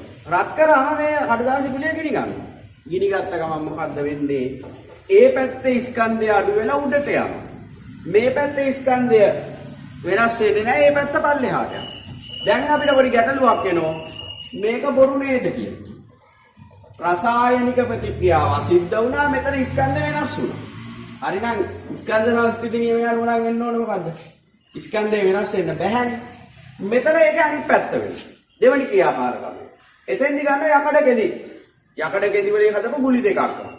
ඒකත් අර සමතුලිතව තියලා තියෙන තරහදියක් වගේ. මේ ඉරටුව සමතුලිතයි. එක පැත්තක යකඩ ගෙඩි ගුලියක් දහනය කරනවා රත් කරනවා. යකඩ ගෙඩි කහ පාට දැල්ලක් සහිතව ගිනි ගන්නවා. ගිනි අරගෙන ටිකක් වෙලා ගියාට පස්සේ මේ පැත්ත පහතට යනවා. අනිත් පැත්ත උඩට යනවා. දැන් මෙතන මේ පළවෙනි ක්‍රියාකාරකමේදී ස්කන්ධය අඩු වෙනවා. මේ ක්‍රියාකාරකමේදී ස්කන්ධය වැඩි වෙනවා. දැන් එතකොට අපිට පොඩි ගැටලුවක් එනවා. ගැටලුව තමයි මේ ස්කන්ධ සංස්කෘති නියමය සත්‍යද නැද්ද කියන එක. දැන් මෙතන වෙනස් වුණා. දැන් මේ ස්කන්ධ සංස්කෘති නියමය කියන්නේ ප්‍රතික්‍රියකවල ස්කන්ධයයි පළවල ස්කන්ධයයි සමානයි කියලා. හැබැයි මෙතන ස්කන්ධය අඩු වුණා. මෙතන ස්කන්ධය වැඩි වුණා. ඒකට හේතුව මතක තියාගන්න ස්කන්ධ සංස්ථಿತಿ නියමයේ වැරද්දක් නෙවෙයි. ඒකට මේ දෙකටම හේතු තියෙනවා. හේතුව තමයි මෙතන මේ කඩදාසිය ගිනි ගන්නකොට කඩදාසිය දහනය වෙනකොට මෙතනින් නිපද වෙන සමහර ද්‍රව්‍ය පරිසරයට පිට වුණා. මෙතන නිපද වෙන පළවලින් සමහර පරිසරයට පිට වුණා. පරිසරයට පිට වෙනකොට මෙතන ස්කන්ධය අඩු වෙනවා. අපි දන්න මොනවා හරි දෙයක් දහනය වෙනකොට ගිනි ගන්නකොට වායු පිට වෙනවා. ඒ වායු වලින් වෙන්නේ මොකද? මෙතන ස්කන්ධය අඩු වෙනවා. නැතුව ස්කන්ධ සංස්ථಿತಿ නියමයේ වරදක් නෙවෙයි. අපිට පුළුවන් වුණා නම් මේ පිට වෙන වායු පිට නොවි මෙතන එක්කහු කරගන්න. එහෙනම් ස්කන්ධ වෙනස් වෙන්නේ නැහැ. එහෙනම් මෙතන ස්කන්ධය අඩු වෙන්න හේතුව පරිසරයට ද්‍රව්‍ය පිටවීම. මෙතන මේ යකඩ කැඳි ගුලිය රත් වෙනකොට පරිසරයේ තියෙන සමහර සංඝටක මෙතන තැන්පත් වෙනවා. මොකද හේතුව මෙතන රත් වෙනවා කියන්නේ මෙතන හැදෙන ඔක්සයිඩයක්. ඔක්සයිඩයක් හැදෙනකොට ඔක්සිජන් මේ යකඩත් එක්ක බැඳිලා මෙතන තැන්පත් වෙනවා. එතකොට යකඩ කැඳි ගුලියේ ස්කන්ධය වැඩි වෙනවා. ඒක නිසා තමයි මේ පැත්ත පල්ලෙහාට එන්නේ. එහෙනම් මෙතන වෙලා තියෙන්නේ මොකද්ද? මේ රසායනික ප්‍රතික්‍රියාව සිද්ධ වෙනකොට පරිසරයේ ඇති ද්‍රව්‍ය එකතු වීම. මෙතන පරිසරයට ද්‍රව්‍ය පිට වුණා. මෙතන පරිසරයෙන් ද්‍රව්‍ය එකතු වුණා. ඒකයි මේ අවස්ථා දෙකේදී උෂ්ණත්වය වෙනස් මේ ස්කන්ධය අඩු වැඩි වුණා. මෙතෙන්දී ස්කන්ධය අඩු වුණා, මෙතෙන්දී ස්කන්ධය වැඩි වුණා. අපිට පුළුවන් නම් මේ ක්‍රියාකාරකම් දෙක පරිසරයට ද්‍රව්‍ය පිට නොවෙන්න, පරිසරයෙන් ද්‍රව්‍ය ඇතුළට එන්නේ නැති වෙන්නත් සිද්ධ කරන්න. මේ සම්බන්ධය හරියටම අපිට ගන්න පුළුවන්. පරිසරයට ද්‍රව්‍ය පිට නොවෙන්න, පරිසරයෙන් ද්‍රව්‍ය ඇතුළු නොවෙන්න අපි ගන්න ඕනේ එහෙනම් වහලා තියෙන බඳුන.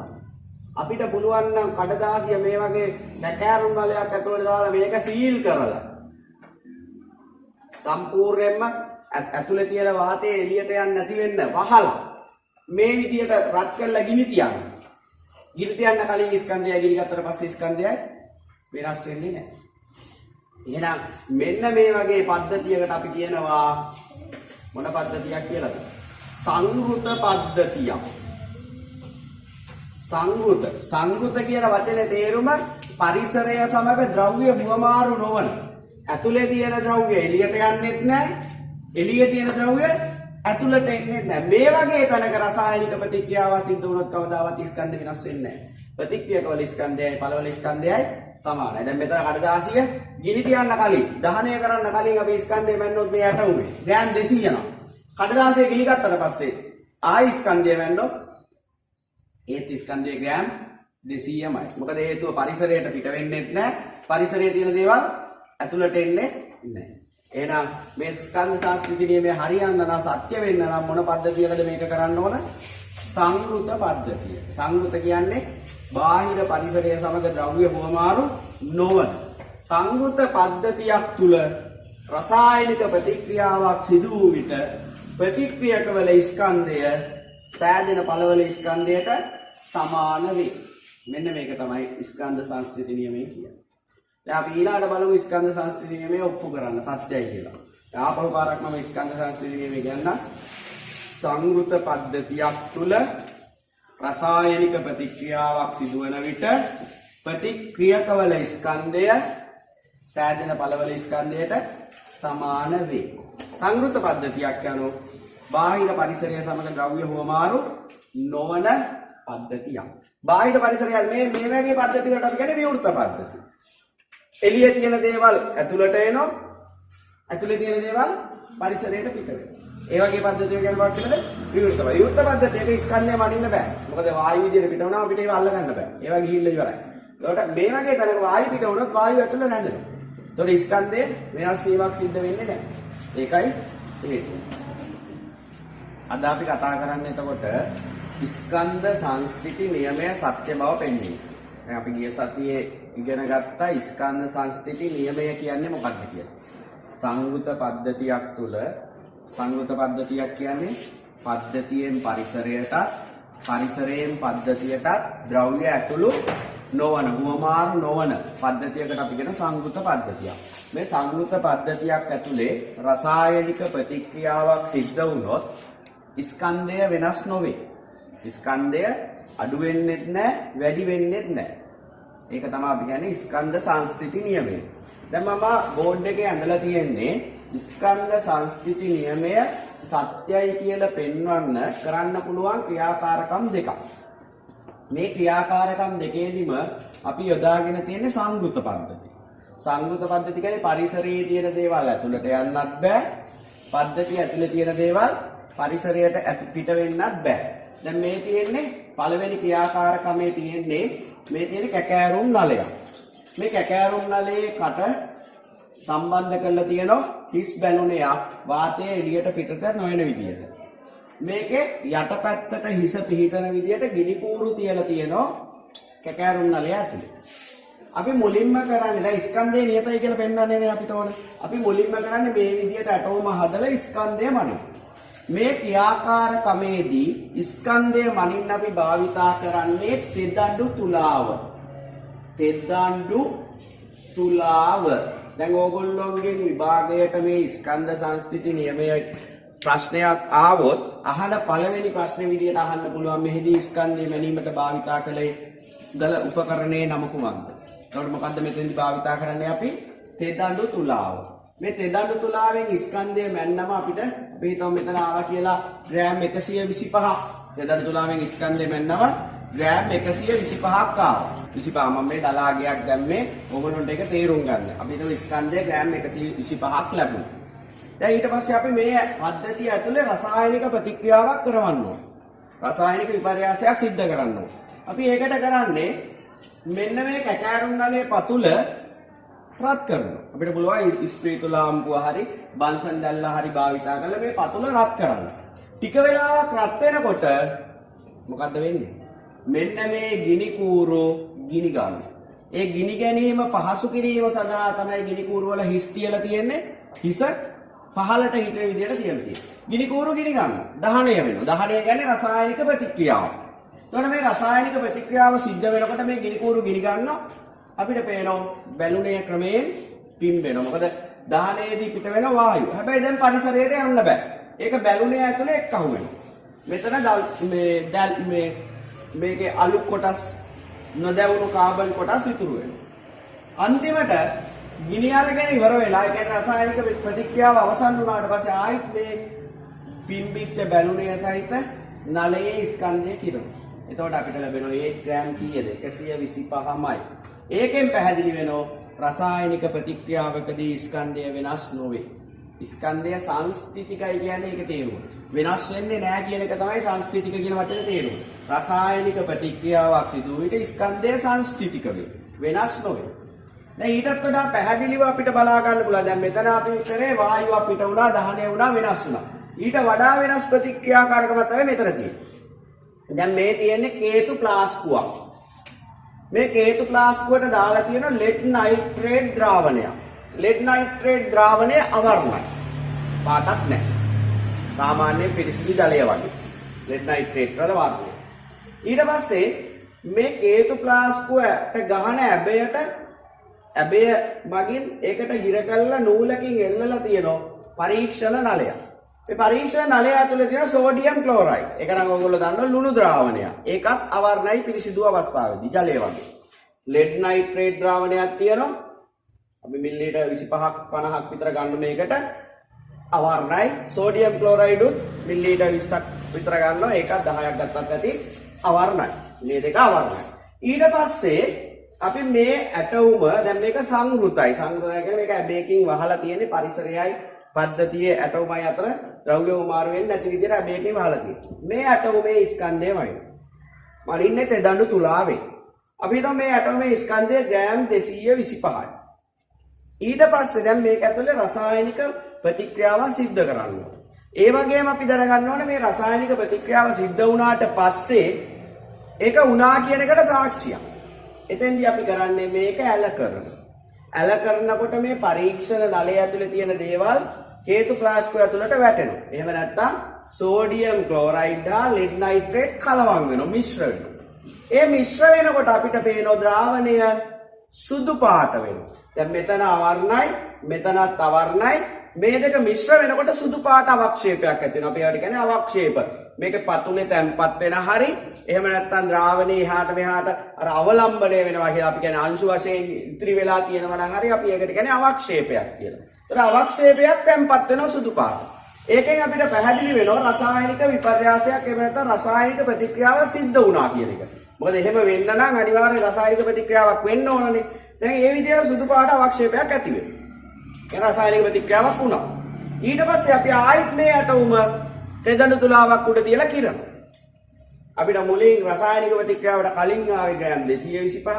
රසායනික විපර්යාසය වුණාට පස්සේ කියන්නේ සුදු පාට වුණාට පස්සේ දෙක කලවම් වෙලා ඒ ග්‍රෑම් 225 පරි. ඒකෙන් පැහැදිලි වෙනවා මොකද්ද වෙලා තියෙන්නේ? ස්කන්ධ සංස්ථිති නියමය වෙනස් වෙන්නේ නැහැ. ඒක නියතියක් කියන එක. ඒක නියමයක්.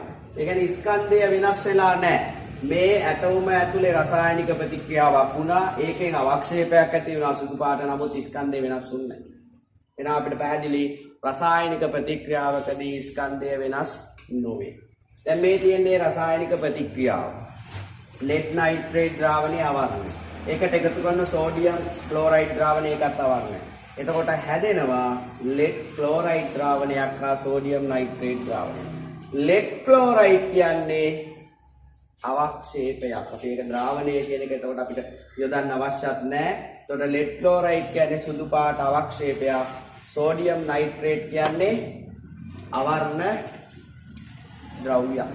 එතකොට ඔන්න ඔය විදිහට අපිට ගන්න පුළුවන් ස්කන්ධ සංස්ථිති නියමය සත්‍ය බවට පෙන්වන ක්‍රියාකාරකම් දෙක. දැන් අපි ඊළඟ කොටසට යන්නේ. දැන් අපි ඊළඟ කතා කරන්නේ දහනය යන මාතෘකාව. දහනය කියන එක අපි සාමාන්‍යයෙන් කතා කරන්නේ ගිනි ගන්නවා. සාමාන්‍ය ව්‍යවහාරදී ගිනි ගන්නවා, ගින්නක් ඇති වෙනවා කියන වචනේ තමයි අපි විද්‍යාවේදී දහනය කියලා හඳුන්වන්නේ. දහනය අර්ථ දක්වද්දී අපිට මෙන්න මේ කොටස් ටික කියන්න. දහනයේදී ඒ කියන්නේ මොනවා හරි දෙයක් ගිනි ගනිද්දී පිට වෙන ශක්ති දෙකක් තියෙනවා. එක ශක්තියක් තමයි තාප ශක්තිය. අනිත් ශක්තිය තමයි ආලෝක ශක්තිය. දැන් ගින්නක් ඇති වෙනවා නම් අපිට එළිය ගිනි ගන්නකොට පිට වෙන ආලෝකය අපිට දැක ගන්න පුළුවන්. ඊළඟට ගින්නක් අසල ඉන්නකොට අපේ ඇඟට දැනෙනවා තාපය, රස්නය දැනෙනවා. එතකොට දහනයේදී පිට වෙනවා ශක්ති දෙකක්, තාපය හා ආලෝකය. අපි ගොඩක් වෙලාවට එදිනෙදා ජීවිතයේදී ද්‍රව්‍ය දහනය කරනවා තාපය හෝ ආලෝකය ගන්නවා. දැන් අපි උදේට, දවල්ට, රැයට ආහාර පිසීමේදී දහනයෙන් නිපදවන තාපය තමයි උදාහරණ. බොහෝ වෙලාවට කරන්ට් එකෙන් කෑම වෙනකොට නෙවෙයි. දර වලින්, ගෑස් වලින් ආහාර පිසීමේදී අපි තාපය යොදා ගන්නවා.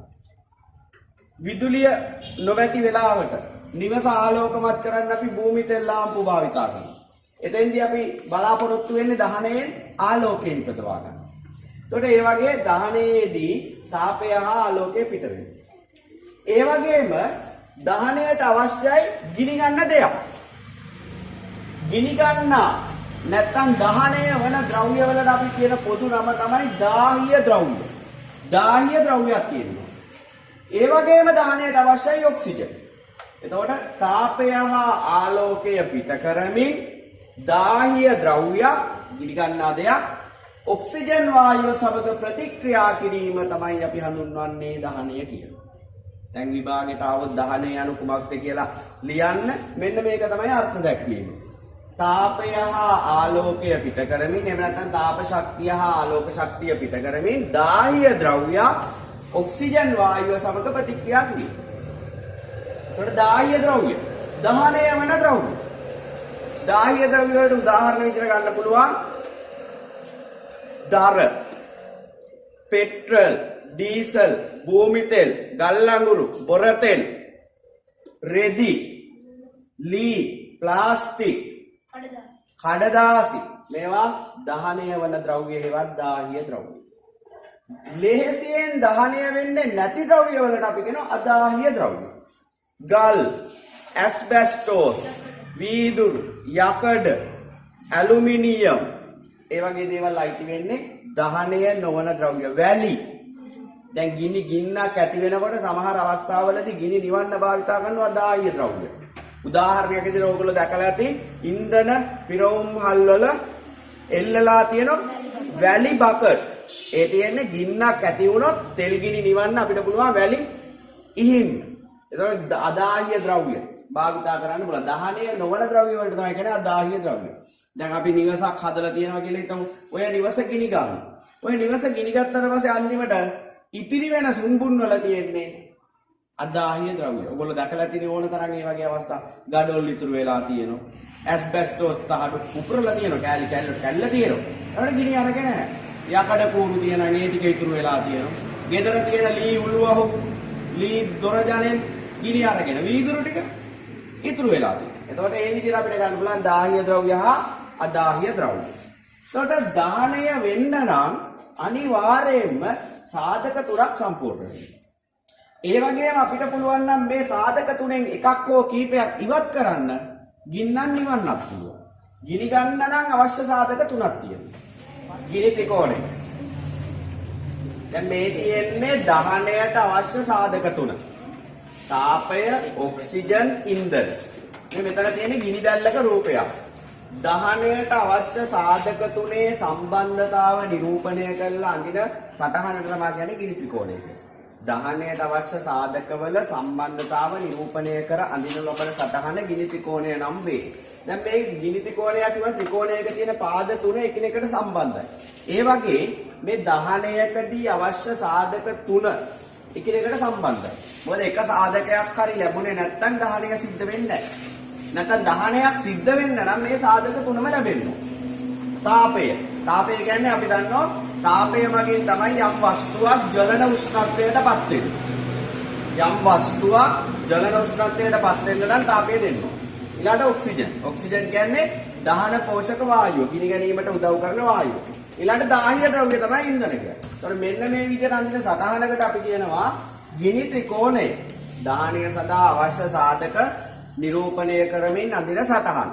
එතකොට අපි මෙන්න මේ සටහන අනුව තේරුම් ගන්න ඕන ගින්නක් නිවන්න නම් මොකද්ද කරන්න ඕන කියලා. ගින්න නිවන්න නම් මේ සාධක ඉවත් කරන්න. එකක් ඉවත් කරත් ඇති, තුනම ඉවත් කරත් ඇති, දෙකක් ඉවත් කරත් ඇති. තාපය ඉවත් කරන්න අපි මොනවද කරන්නේ? ගිනි ගන්නකොට. අපි ගොඩක් වෙලාවට තාපය උරා ගන්නා ද්‍රව්‍ය ගින්නට යොදනවා. ජලය.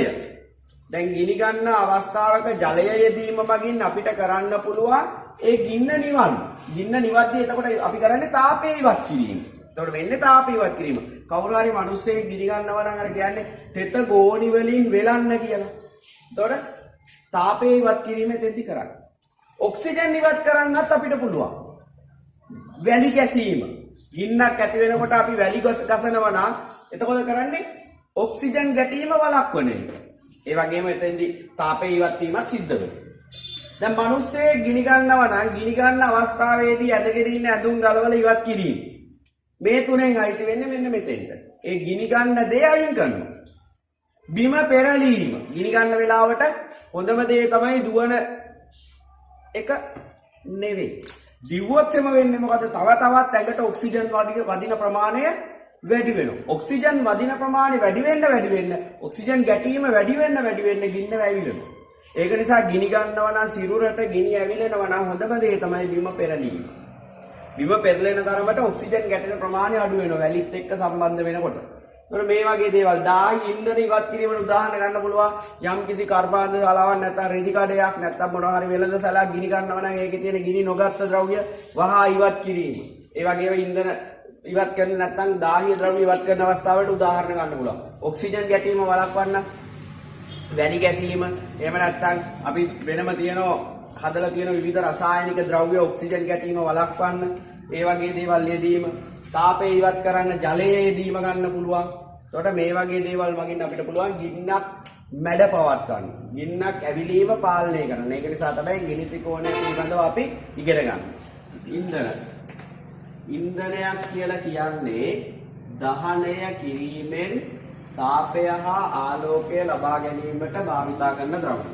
අපි මොනවා හරි දෙයක් දහනය කළා ප්‍රයෝජනයට ගන්න විදියට තාප ශක්තිය හෝ ආලෝක ශක්තිය නිපදවා ගන්නවා නම් අපි මේ ද්‍රව්‍යයට කියනවා ඉන්ධන කියලා. මොකද හැම එකම අපි ඉන්ධන විදියට යොදා ගන්න නැහැ. සමහර ඒවා දහනය කරාම ගිනි ගන්නවා. දහනය කරාට ගොඩාක් තාපය නිපද වෙන්නේ නැහැ. ආලෝකය නිපද වෙන්නේ නැහැ. දැන් අපිට අවශ්‍ය වෙන්නේ මේ දහනේ සමහර වෙලාවට තාපය නිපදවා ගන්න. උදාහරණයක් විදිහට කෑමු යද්දි. කෑමු යද්දි අපි බලාපොරොත්තු වෙන්නේ තාපය. දැන් කරන්ට් එක ගියපු වෙලාවට ලාම්පුවක් පත්තු කරලා අපි බලාපොරොත්තු වෙන්නේ තාපය නිපදවා ගන්න නෙවෙයි. ආලෝකය නිපදවා ගන්න. සීත රටක ගෙදරක අර දුම් කවුලුවත් එක්ක තියෙන පෝරණුවෙන් බලාපොරොත්තු වෙන්නේ තාපය නිපදවා ගන්න. ගෙදර එළිය ඇති කර ගන්න නෙවෙයි.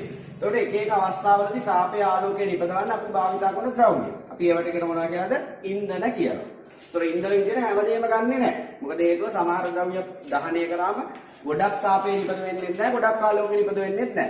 ඒක නිසා මිනිසා විසින් ඉන්ධන විදිහට මෙන්න මේවා භාවිත කරනවා.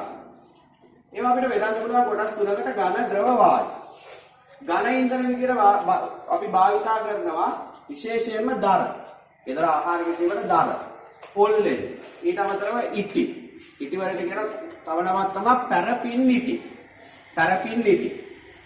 අඟුරු, ගල් අඟුරු, සත්තුන්ගේ ඇටකටු මේ වගේ දේවල් ඝන ඉන්ධන විදිහට යොදා ගන්න පුළුවන්. නැත්නම් සත්තුන්ගේ මල ද්‍රව්‍ය උදාහරණයක් විදිහට ඉන්දියාව වගේ රටවල භාවිත කරන ගොම ඒකත් ඝන ඉන්ධනයක්.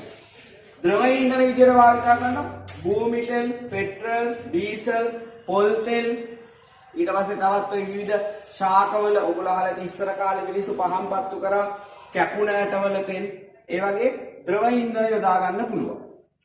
වායු විදියට යොදා ගන්න පුළුවන් වැඩිපුරම භාවිත කරන්නේ LP වායුව.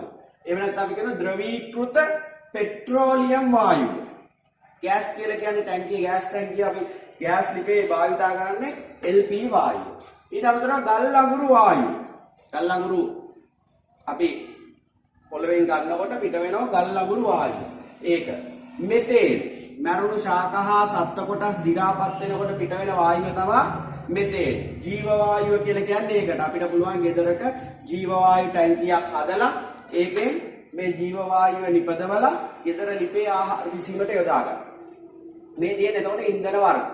දැන් මේ ක්‍රියාකාරකමෙන් අපි කරන්නේ ඉන්ධනයක් දහනය කිරීමේදී නිපද වෙන්නේ මොනවද කියලා හොයාගන්න.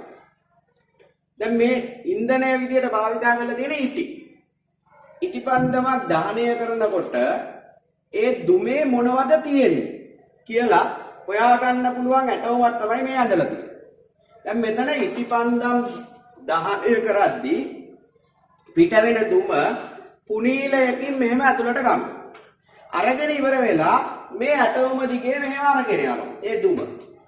අරගෙන යනකොට මේ දාලා තියෙන රසායනික ද්‍රව්‍ය වල පාට වෙනස් වීම වගේ අපිට බලන්න පුළුවන් මේ දුමේ මොනවද තියෙන්නේ කියලා. මේ දුම නිකම්ම මෙහෙම ගමන් කරන්නේ නැහැ. දැන් ඕගොල්ලෝගේ විභාගයකට අහුවොත් ප්‍රශ්නයක් ඉහත ඇටවුම හරහා ඉටිපන්දම දහනයේදී පිටවන දුම රැගෙන යන්නේ කෙසේද?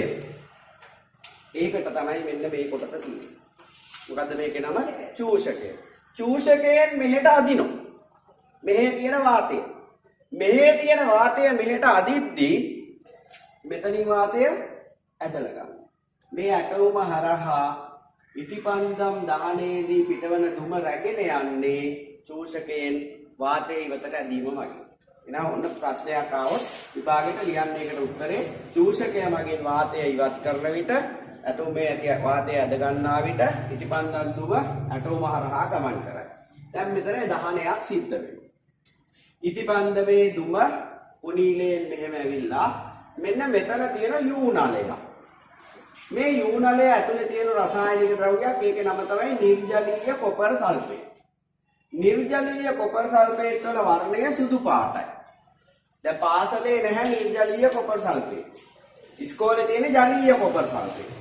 ජලීය කොපර් සල්ෆේට් නිල් පාටයි. එතකොට මේ ක්‍රියාකාරකම කරන්න කලින් අපි ජලීය කොපර් සල්ෆේට් ටිකක් අරගෙන හොඳට රත් කරන්න ඕනේ. රත් කරනකොට ඒකේ තියෙන වතුර ටික වාෂ්ප වෙනවා. වතුර ටික වාෂ්ප වෙනකොට ඒක සුදු පාට වෙනවා. සුදු පාට කොපර් සල්ෆේට් තමයි අපි කියන්නේ මොනවා කියලාද? නිර්ජලීය කොපර් සල්ෆේට්. දැන් මෙතෙන්ද දාන්නේ නිර්ජලීය කොපර් සල්ෆේට්.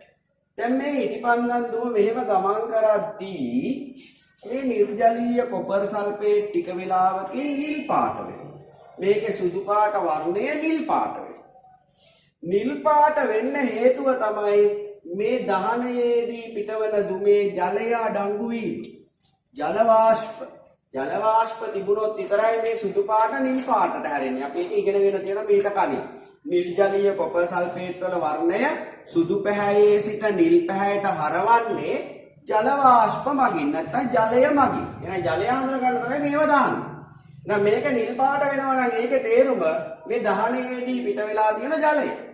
එහෙනම් ඔන්න දහනයේදී නිපදවන එක ඵලයක් තමයි ජලය. දැන් මේ යූනලය බීකරයක් ඇතුලේ ගිල්ලලා තියෙන්නේ. සීතල වතුර පුරවපු සිසිල් ජලය තියෙන බීකරයක් ඇතුලේ. ඒකට හේතුව තමයි මෙතනින් වාෂ්පය පිට වෙනකොට මේ සීතල නිසා මේ බඳුන ඇතුලේ තියෙන සීතල උෂ්ණත්වය අඩු බව නිසා මේ වාෂ්පයේ තියෙන ජල වාෂ්ප ඝනීභවණය වෙනවා. දුමේ තියෙන ජල වාෂ්ප ඝනීභවණය වෙලා ජල බිඳු හැදෙනවා. ඒ ජල බිඳු නිසා තමයි මේ කොපර් සල්ෆේට් වල වර්ණය නිල් පැහැයට හැරෙන්නේ. එහෙනම් අහුවොත් තව ප්‍රශ්නයක් ඇයි යූනලය සිසිල් බඳුනා ජල බඳුනත් තුල ගිල්ලා ඇත්තේ? හේතුව දුමෙහි ඇති ජල වාෂ්ප ඝනීභවණය කිරීම. දුමේ තියෙන ජල වාෂ්ප ඝනීභවණය වුණාම තමයි මේකේ පාට අර ජල බිඳු වැටෙනකොට වෙනස් වෙන්නේ. සුදු පාට හැරෙන නිල් පාටට. ඒකෙන් තේරෙනවා ඉටිපන්දන් දුමේ නැත්තම් දහන ඵලයක් විදියට ජලය අඩංගු බව. ඊට පස්සේ ඉතුරු දුම ටික මෙහෙම යනවා මෙතනින් එළියට. මෙතනින් යූනලයෙන් එළියට ගිහලා මෙන්න මේ බඳුන ඇතුළට යනවා. මේ බඳුන ඇතුලේ තියෙනවා අවර්ණ හුණු දිය. ටික වෙලාවක් මෙහෙම දුම ගිහිල්ලා මෙතනින් බුබුලණය වෙනකොට මෙතනින් බුබුලු දදා එළියට එනවා. එළියට ඇවිල්ලා මෙතනින් එළියට. බුබුලණය වෙනකොට අවර්ණ හුණු දියර ක්‍රමයෙන් කිරි පාටට හැරෙනවා. අවර්ණ ටික වෙලාවක් යන්න ඕන. හැබැයි එක පාට වෙන්නේ නැහැ. අවර්ණ හුණු දියර කිරි පාටට හැරෙනවා. අවර්ණ හුණු දියර කිරි පාට වෙන්නේ කාබන් ඩයොක්සයිඩ් තිබුණොත්. එහෙනම් මේකෙන් පැහැදිලි වෙනවා මේ කොටසෙන් පැහැදිලි වෙනවා දහනයේදී කාබන් ඩයොක්සයිඩ් පිටවන බව. එහෙනම් දහනයේදී ප්‍රධාන ඵල දෙකක් පිට වෙනවා. එකක් තමයි ජලය. අනිත් එක තමයි කාබන් ඩයොක්සයිඩ්. ජලය හඳුනාගත්තේ නිර්ජලීය කොපර් සල්ෆේට් වලින්. නිර්ජලීය කොපර් සල්ෆේට් සුදු පාටේ සිට නිල් පැහැයට යනවා. ඒකෙන් පැහැදිලි වුණා ජලය තියෙන බව. කාබන් ඩයොක්සයිඩ් හඳුනාගත්තේ අවර්ණ හුණු දියර මගින්.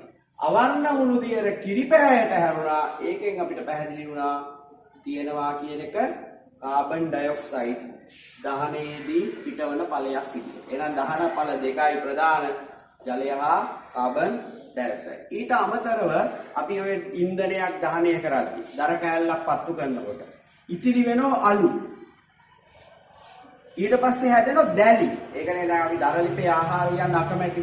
දරලිපේ ආහාර උයනකොට ඒ වලං සෝදන්න අමාරුයි. වලනේ දැලි බැඳෙන ප්‍රමාණය වැඩි. ඒ දහන ඵලයක්. දැලි, අලු. අලු කියන්නේ නොදැවුණු අර ඉන්ධන කොටස්. නොදැවුණු. දහනයේදීත් එහෙමයි. අර්ධව දහනය වන කොටස් වලට තමයි දැලි.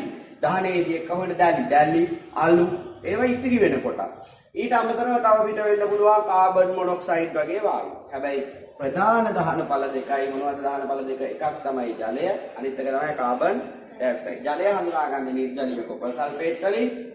කාබන් ඩයොක්සයිඩ් හඳුනාගන්නේ අවර්ණ හුණු දියර මගින්. දැන් එකපාරක් පේපර් එකට ආවා මේ ඇටෝම දීලා මේ ඇටෝමේ මෙන්න මේ පුනීලය මේ ආධාරකයට සම්පූර්ණයෙන් වැහෙන විදියට. ඒ කියන්නේ මෙහෙම ආධාරකය තියෙන පුනීලය මෙන්න මෙහෙම සම්පූර්ණයෙන්ම ආධාරකයට තදින් ගෑවෙන විදියට තියලා මෙන්න මෙහෙම ඉටිපන්දම පත්තු කරනවා. ඒ ශිෂ්‍යයා ක්‍රියාකාරකම කරනකොට අහලා තිබුණා මෙතෙන්දී මොකද්ද වෙන්නේ කියලා.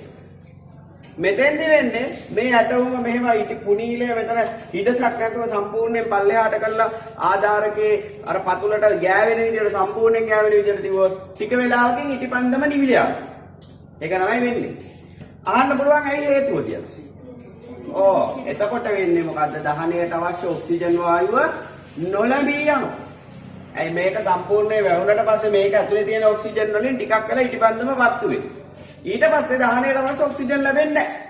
ඔක්සිජන් ලැබිච්ච නැති ගමන් ඉටිපන්දම නිවිල යනවා. එතකොට මේ වගේ ප්‍රශ්නත් මේකත් එක්ක අහන්න පුළුවන්. ඔය තියෙන්නේ දහනයේදී නිපදවන ඵල හඳුනා ගැනීම. දැන් අපි ඊළඟට කතා කරන්නේ ඉන්ධනවල පූර්ණ දහනය හා අර්ධ දහනය. දැන් මේ පූර්ණ දහනය අර්ධ දහනය මතක තියාගන්න හොඳම දේ තමයි ගෑස් ලිපයි දර ලිපයි. ඔයගොල්ලෝ දැකලා තියෙන ගෑස් ලිපේදී ගෑස් ලිපෙන් අපි කෑම උයද්දී දැල්ලේ පාට නිල් පාටයි. දර ලිපෙන් කෑම උයද්දී දැල්ලේ පාට කහ පාටයි. දැන් පූර්ණ දහනය අර්ධ දහනය වෙනසක් ඇහුවොත් ඔය දෙක ලියන්න. පූර්ණ දහනයේදී දැල්ල නිල් පාටයි. අර්ධ දහනයේදී දැල්ල කහ පාටයි. ඊළඟට ඕගොල්ලෝ තව දන්න දෙයක් තමයි ගෑස් ලිපෙන් කෑම ආහාර පිසීමේදී වලං වල දැලි ගෑවෙන ප්‍රමාණය අඩුයි. දැලි ගෑවෙන්නේ නැති තරම්. ගෑස් ලිප හොඳ නැහැ. දර ලිපෙන් ආහාර පිසිද්දී වලං වල ගොඩක් දැලි ගෑවෙනවා. ඒ වගේම ඕගොල්ලෝ දැකලා තියෙනවා ගෑස් ලිපේ එළිය අඩුයි. දර ලිපේ එළිය වැඩි. ඔක හොඳට බලා ගන්න පුළුවන් කරන් ගියපු වෙලාවක. ගෙදර රාත්‍රී ආහාර පිසින වෙලාවක දර ලිපයි ගෑස් ලිපයි තියෙනවා. දර ලිපෙන් ආහාර පිසින වෙලාවක කරන්ට් එක ගියාට එළිය හොඳට තියෙනවා. කහ පාටට එළිය විහිදුවනවා. නමුත් ගෑස් ලිපෙන් ආහාර පිසිද්දී එළිය එච්චර විහිදුවන්නේ නැහැ. එහෙනම් ඔය මං කිව්වේ පූර්ණ දහනය අර්ධ දහනය අතර වෙනස්කම්. පූර්ණ දහනය සිද්ධ වෙන්නේ ගෑස් ලිපේ. අර්ධ දහනය සිද්ධ වෙනවා දර ලිපේ. පූර්ණ දහනය කියලා කියන්නේ ප්‍රමාණවත් පරිදි ඔක්සිජන් ලැබෙන විට සිදුවන දහනය. හරියට ගිනි ගන්න තැනට ඔක්සිජන් ලැබෙනවා නම් එතෙන්දි සිද්ධ වෙන්නේ පූර්ණ දහනය. පූර්ණ දහනයේ ලක්ෂණ තමයි දහනයේදී නිපද වෙන පළ දෙක තමයි කාබන් ඩයොක්සයිඩ් හා ජල වාෂ්ප. අනිවාර්යෙන් පූර්ණ දහනයක් වෙනවා නම් එතන හැදෙන්නේ කාබන් ඩයොක්සයිඩුයි ජල වාෂ්පයි. ඊළඟට පූර්ණ දහනයේදී තාපය වැඩි. ඒක නිසා තමයි දර ලිපට වඩා ඉක්මනට ගෑස් ලිපෙන් ආහාර පිස ගන්න පුළුවන්. ගෑස් ලිපේ ආහාර පිසීමට ගත වෙන කාලය ගොඩක් අඩුයි. හේතුව අධික තාපය. දැල්ල නිල් පාටයි. නිපදවන ආලෝක ප්‍රමාණය අඩුයි. ඊළඟ අර්ධ දහනය කියලා කියන්නේ ප්‍රමාණවත් පරිදි ඔක්සිජන් නොලැබෙන විට සිදුවන දහනය. එතකොට එතෙන්දී කාබන් ඩයොක්සයිඩ් ජලයට අමතරව නිපද වෙනවා වෙනත් ද්‍රව්‍ය. කාබන් මොනොක්සයිඩ් වායුව, නොදැවුණු කාබන් වලට තමයි කියන්නේ දැලි කියන්නේ. දැන් අපි විද්‍යාගාරයේදී ඔය මේ කැකෑරුම් නලහිව රත් කරන්න ගන්නේ ඉටිපන්දම් දැල්ල නෙවෙයි. ඉටිපන්දම් දැල්ලෙන් කැකෑරුම් නලය රත් කරුවොත් ඉටිපන්දම් දැල්ල සම්පූර්ණයෙන් කළු පාට වෙනවා. කැකෑරුම් නලය සම්පූර්ණයෙන් කළු පාටට හැරෙන ඉටිපන්දම් දැල්ලෙන් රත් කරන්නේ. අපි ඉස්කෝලේදී විද්‍යාගාර පරීක්ෂණවලදී ද්‍රව්‍ය රත් කිරීමට ගන්න එක්ක ස්ප්‍රීතු ලාම්පු. එහෙම නැත්නම් ගන්න බන්සන් 1000ක. මේවයි නිපද වෙන්නේ අර්ධ දහනයක් නෙවෙයි පූර්ණ දහනයෙන් නිපද වෙන නිල් දැල්. එතෙන්දි දැලි හැදෙන්නේ නැහැ. ඒක තමයි හේතුව. ඒ වගේම තාපය වැඩි. දැන් අපි විද්‍යාගාර පරීක්ෂණයක් කරනකොට ඒක රත් වෙනවා. රත් වෙනකොට වටේ දැලි හැදෙනවා නම් අපිට නිරීක්ෂණ ගන්න බෑ. ඊළඟට වෙලා යනවා. ඒක හරියට සාර්ථක වෙන්නේ අසාර්ථක ක්‍රියාකාරකම්. ඒක නිසා මතක තියාගන්න අර්ධ දහනයේදී දැලි හැදෙනවා. ඒක නිසා තමයි දර ලිපේ කෑම ඉවුවම වලං හොදන්න අමාරු. වලඳ වටේට බැඳෙනොත් දැලි. ගෑස් ලිපේ කෑම ඉවුවම දැලි හැදීම ඉතා අඩුයි. මොකද දැලි කියන්නේ නොදැවුණු කාබන් වල. ඒතකොට නිපදවන තාපය සාපේක්ෂව අඩුයි. මේ අර්ධ දහනයේදී නිපදවන තාපය අඩුයි. කාබන් ඩයොක්සයිඩ් ජලයට අමතරව කාබන් මොනොක්සයිඩ් හා නොදැවුණු කාබන් වල. ඊළඟ දැල්ල කහ පාටයි. ආලෝකය වැඩි. දැන් අපි ඉටිපන්ද මේකනේ ආලෝකය සඳහා භාවිතා කරන්නේ. ආලෝකය නැති වෙලාවට ගෙදර කරන්ට් එක ගිය වෙලාවට අපි ඉටිපන්දම් පත්තු කරනවා. එතකොට ආලෝකය හොඳට ලැබෙනවා. ඒකට හේතුවක් තියෙනවා. මේ ඉටිපන්දම් දැල්ලේ තියෙනවා නොදැවුණු කාබන් අංශු. අර වගේ කිව්ව ඉස්සෙල්ලා. ඒ නොදැවුණු කාබන් අංශු තාපය උරාගෙන කහ පාටට දිලිසෙනවා. එතකොට දැල්ලේ එළිය වැඩි වෙනවා.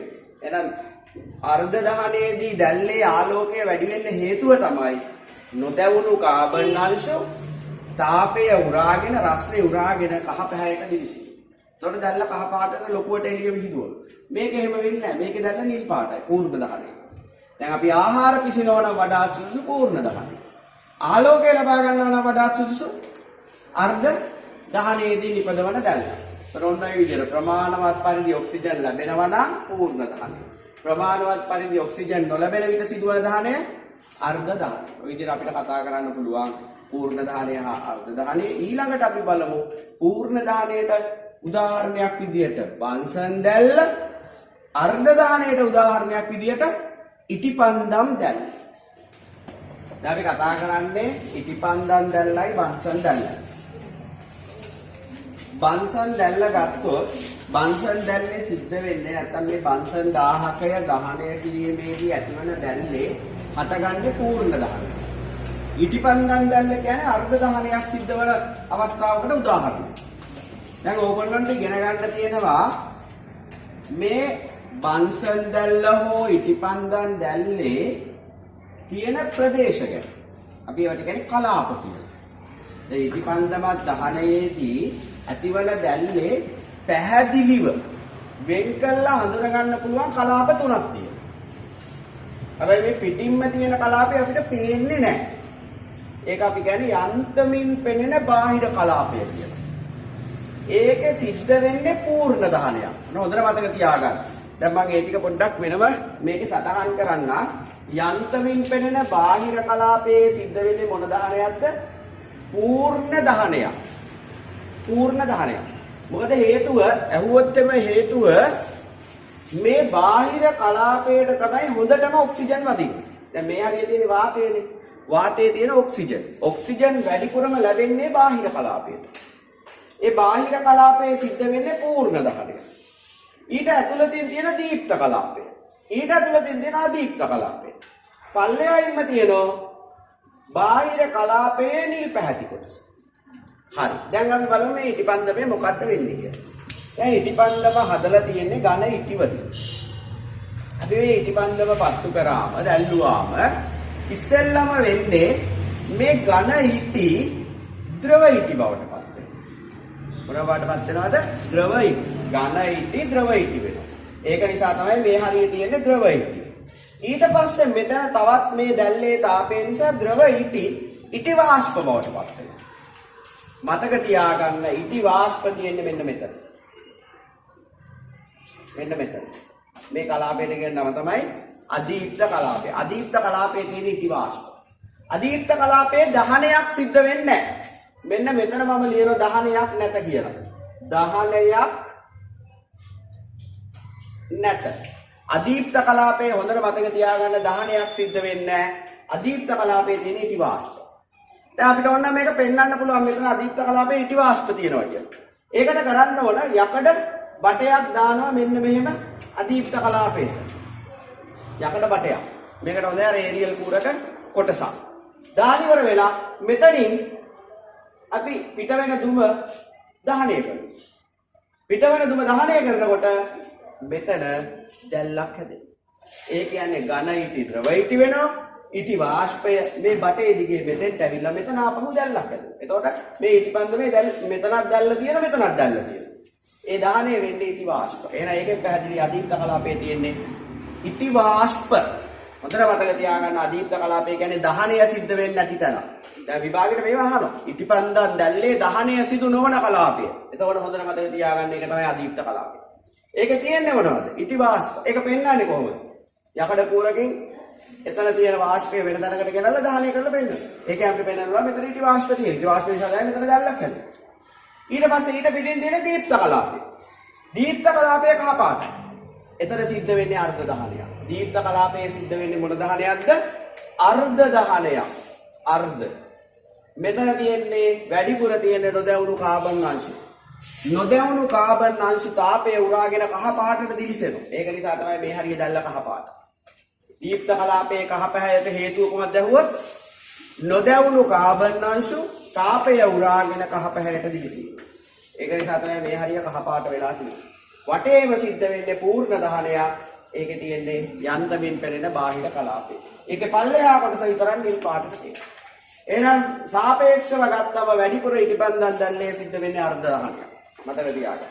ඉටිපන්දම් දැල්ලේ වැඩිපුර පූර්ණ දහනයක් සිද්ධ වෙන්නේ නැහැ. යන්තමින් පෙනෙන බාහිර කලාප විතරයි පූර්ණ දහනයක් සිද්ධ වෙන්නේ. ඊළඟ මේ තියෙන්නේ බන්සන් 1000ක හා බන්සන් දැල්ල. ඉස්සෙල්ලාම අපි බලමු මේ බන්සන් 1000ගේ කොටස්. බන්සන් 1000ගේ කොහේ හරි පෘෂ්ඨයක වතු පිට තියන්න භාවිතා කරන්නේ පාදය. ඒ පාදයට ඉහළින් තියෙනවා මේ 1000කට වායුව LP වායුව අරගෙන වාත නලය. මේක සම්බන්ධ කරන්නේ ගෑස් ටැංකියට. ගෑස් ටැංකියෙන් LP වායුව එනවා. ඇවිල්ලා මෙතනින් උඩට ගිහලා මෙතන තමයි අපි දහනය කරන්නේ. මේ LP වායුවට අවශ්‍ය ඔක්සිජන් දෙන්න මෙතන තියෙන සිදුරක්. ඒ සිදුරට කියන නම තමයි වාසිදුර. ඒ වාසිදුර අපිට ඕනනම් අරින්න පුළුවන්, ඕනනම් වහන්න පුළුවන්. වාසිදුර අරින්න වහන්න භාවිතා කරනවා පොඩි රවුම් කොටසක්. ඒකට කියනවා කියලාද කරවලල්. කරවලල්ලෙන් වාසිදුර විවෘත කරන්න පුළුවන්, වසන්න පුළුවන්. වාසිදුර වහපු ගමන් දැල්ල කහ පාට වෙනවා. ඒ කියන්නේ ඔක්සිජන් හම්බ වෙන්නේ අර්ධ දහනය. වාසිදුර ඇරියම දැල්ල නිල් පාට වෙනවා. ඒකට හොඳට ඔක්සිජන් ලැබෙන නිසා. අපි කතා කරන්නේ ඔක්සිජන් ලැබෙනවා නම් දැල්ල නිල් පාටයි. ඔක්සිජන් එතකොට පූර්ණ දහනය.